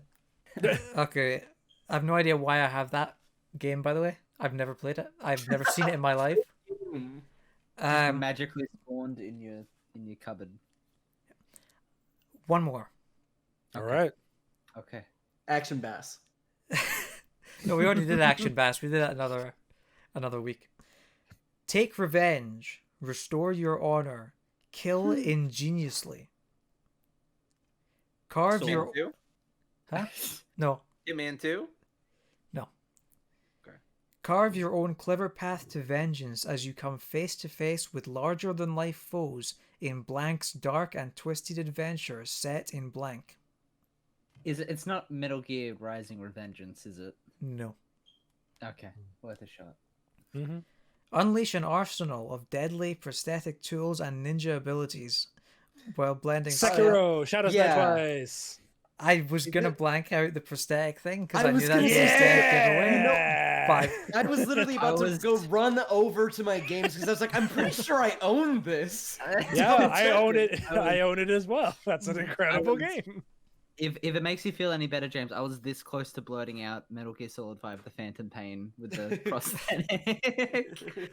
So I just want to make it clear that I won. Very clearly won. Okay. We Uh, actually, was it Mahvl who got the last one? Or- No, it was Oh Rob. no, it was Rob. Ah, I was tempted. A punch on that one just because prosthetic. Mhm. yeah. Well, that's our show at a whopping 3 hours 20 minutes, roughly thereabouts. good Oh my lord! I swear it's been longer than that. Look, we like to talk. Exactly. We Time like to flies talk. when you're having fun. Thank you all for joining me. Thanks, Rob, for joining us once again. Thank you. Do you want to talk about Draft Punks one more time? Tell us where people can find it and find you. Yeah, pretty much any social platform, Twitter, TikTok, Twitch, at Real Draft Punks. We stream fairly regularly. The podcast, bunch of fun. We've had pretty much everyone on this show on there. We need to get Mitch on soon. But we have an absolute blast, and we'd love to hear from you. Great. And at Raven Absolutely. Nimrook, if you want to find me for some reason. Of course. I would want to do that, right? Friends with you? I don't know. Ridiculous. I've also just noticed we've been on so long it's gotten significantly darker around you. Yeah. Yeah. What are you talking about? It's totally fine. If you watch the video version of this, you can just gradually see it go from like sort of dusk to full on black. I at mean, night. Mahvl is just gone. Look at this magic trick. It was sunny out when we started. Yeah. I can just walk into the blackness now and disappear. I can't even see Mahvl. You can find It's Mahvl weird. in the void. He's gone. And he's back. Oh my god. I've returned. All right, just real quick, if you like this podcast, give us a like and subscribe on YouTube. It really helps us a lot. Do it. Leave a comment, all that. Subscribe to us. If you listen to the podcast version of this, subscribe to the podcast feed for more episodes like this. Although this was a particularly good one, I think you'll all agree. Yeah, that's Maybe pretty much. remind them of anything that's come out on the channel recently. Maybe. Yeah. Wink, wink. You know what? I don't remember anything, Dory. I don't know what you're talking about. I do. You seem to have suffered from some sort of alcohol-inspired amnesia because I have come out with my latest and greatest Disco Elysium: The Final Cut review. I think it's one of my best, up there with Miles. It's an excellent I'm review. really happy with the way it turned out. Except I said "that said" twice in a row, and when I heard that, I died inside a little bit because I didn't notice that. But other than that, I think it's really good, and I hope you all check it out. A lot of people have been very kind about it, which I really appreciate. It was a great review, and I won't spoil it, but the review was a channel first. Yeah. In one important regard. I actually gave it a 0, y'all. You're technically. That's all said. I know where you're going with that. Quick little shout out as well. James would know, of course, but I've finally gone around to recording a project that I've been working on and off for like the past 3 months. Oh yeah. I finally sat down for about 2 hours, 3 hours straight, just got everything recorded. It's about 12 whole pages. So sorry, James, but I have to edit that. The good news is the semester's ramping up for me, so I'm probably done for a little bit. So hey, there you go, James. Cool. Less work for me. That's right. Yeah. So some exciting stuff coming. I can't wait till I have to edit that 12-page long thing that you wrote. I can't wait till you have to edit this over 3-hour podcast. I know. Have pity a 3-hour on tour. Me. And we're only making it longer. We're only dragging it out more. It was. We're going. It was 3 hours 20 when I said when I was starting the outro. It was 2 hours 20, 3 hours 20. It's now 4 hours. Yeah, we had a lot to say at the outro, man. There was a lot going on. We did, and here I am. Here I am dragging it out more. Seriously though, thanks for watching. Thanks for joining me, guys. Really appreciate it. Thanks for having me. Thank you for coming on once again. We'll see you next week. Goodbye. Bye. We love you. Resident Evil 8.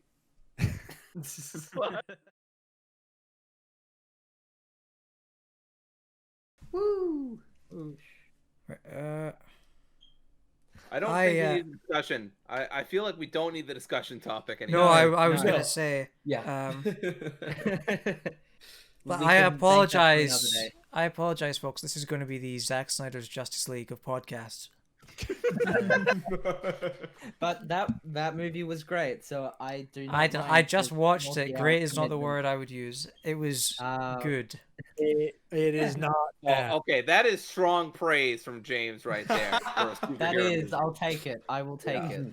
Right, I'm going to refill my drink. I'll be back in a jiffy. I will also do that, so I'll be... I'm going to use the bathroom. All right. Oh, they're all taking a break. I'll just run the podcast for a little bit. It's fine. All right. You guys go have fun.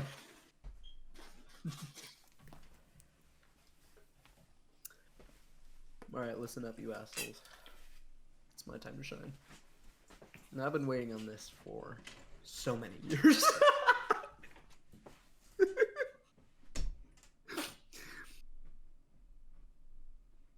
I gotta turn my camera off. This is disgusting. I'm sorry. But I am 99% sure that after we all left, Mahvl did or said something. So he said he was just gonna take over the podcast for now, and he'll let you guys leave. After that, I mean. Oh. So I'm very much looking forward to seeing what it was and cutting it out. You're gonna love it. Oh, it's funny. All right, I have. Wait a second. I have. What you got there, Mitch? Cat. Love kitties. Kitty. Oh my god, it's just like that one game from those PlayStation showcases with the cat. Oh my god. I'm the biggest fan. Okay, sorry. So I'm in a bit of a predicament now because I used Returnal last week for the thumbnail. So I was really hoping that the Returnal segment would not be 40 fucking minutes long. Make a new thumbnail for the last episode. I'm really going to need us to drag out this Ratchet and Clank segment. Maybe I'll just put your cat in the thumbnail. Sure. Why not? Hold on. Let's see if she'll actually... Yeah, she's.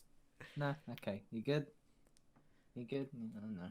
I was gonna say, who's your main in MK Mahvl? I'm going between Sub-Zero and I think this is Kung Lao. I'm Ooh. between those two. Pretty Okay. good at those. I'd say I'm very much into Noob, Cybot, and Scorpion. I can't believe they named a fucking character Noob. Especially one that's so good. Oh god, I wanna know. turn it around. Oh, Shoot, my God. Rob's back. Time to Rob? stop. Rob, that fucking shirt. Stop having fun. The guest is back. What is that? You can't see anything. Anyways, we're rambling too when I get started, or Yeah, I'm ready to get started. Sweet. Go Mahvl, for are it. you ready?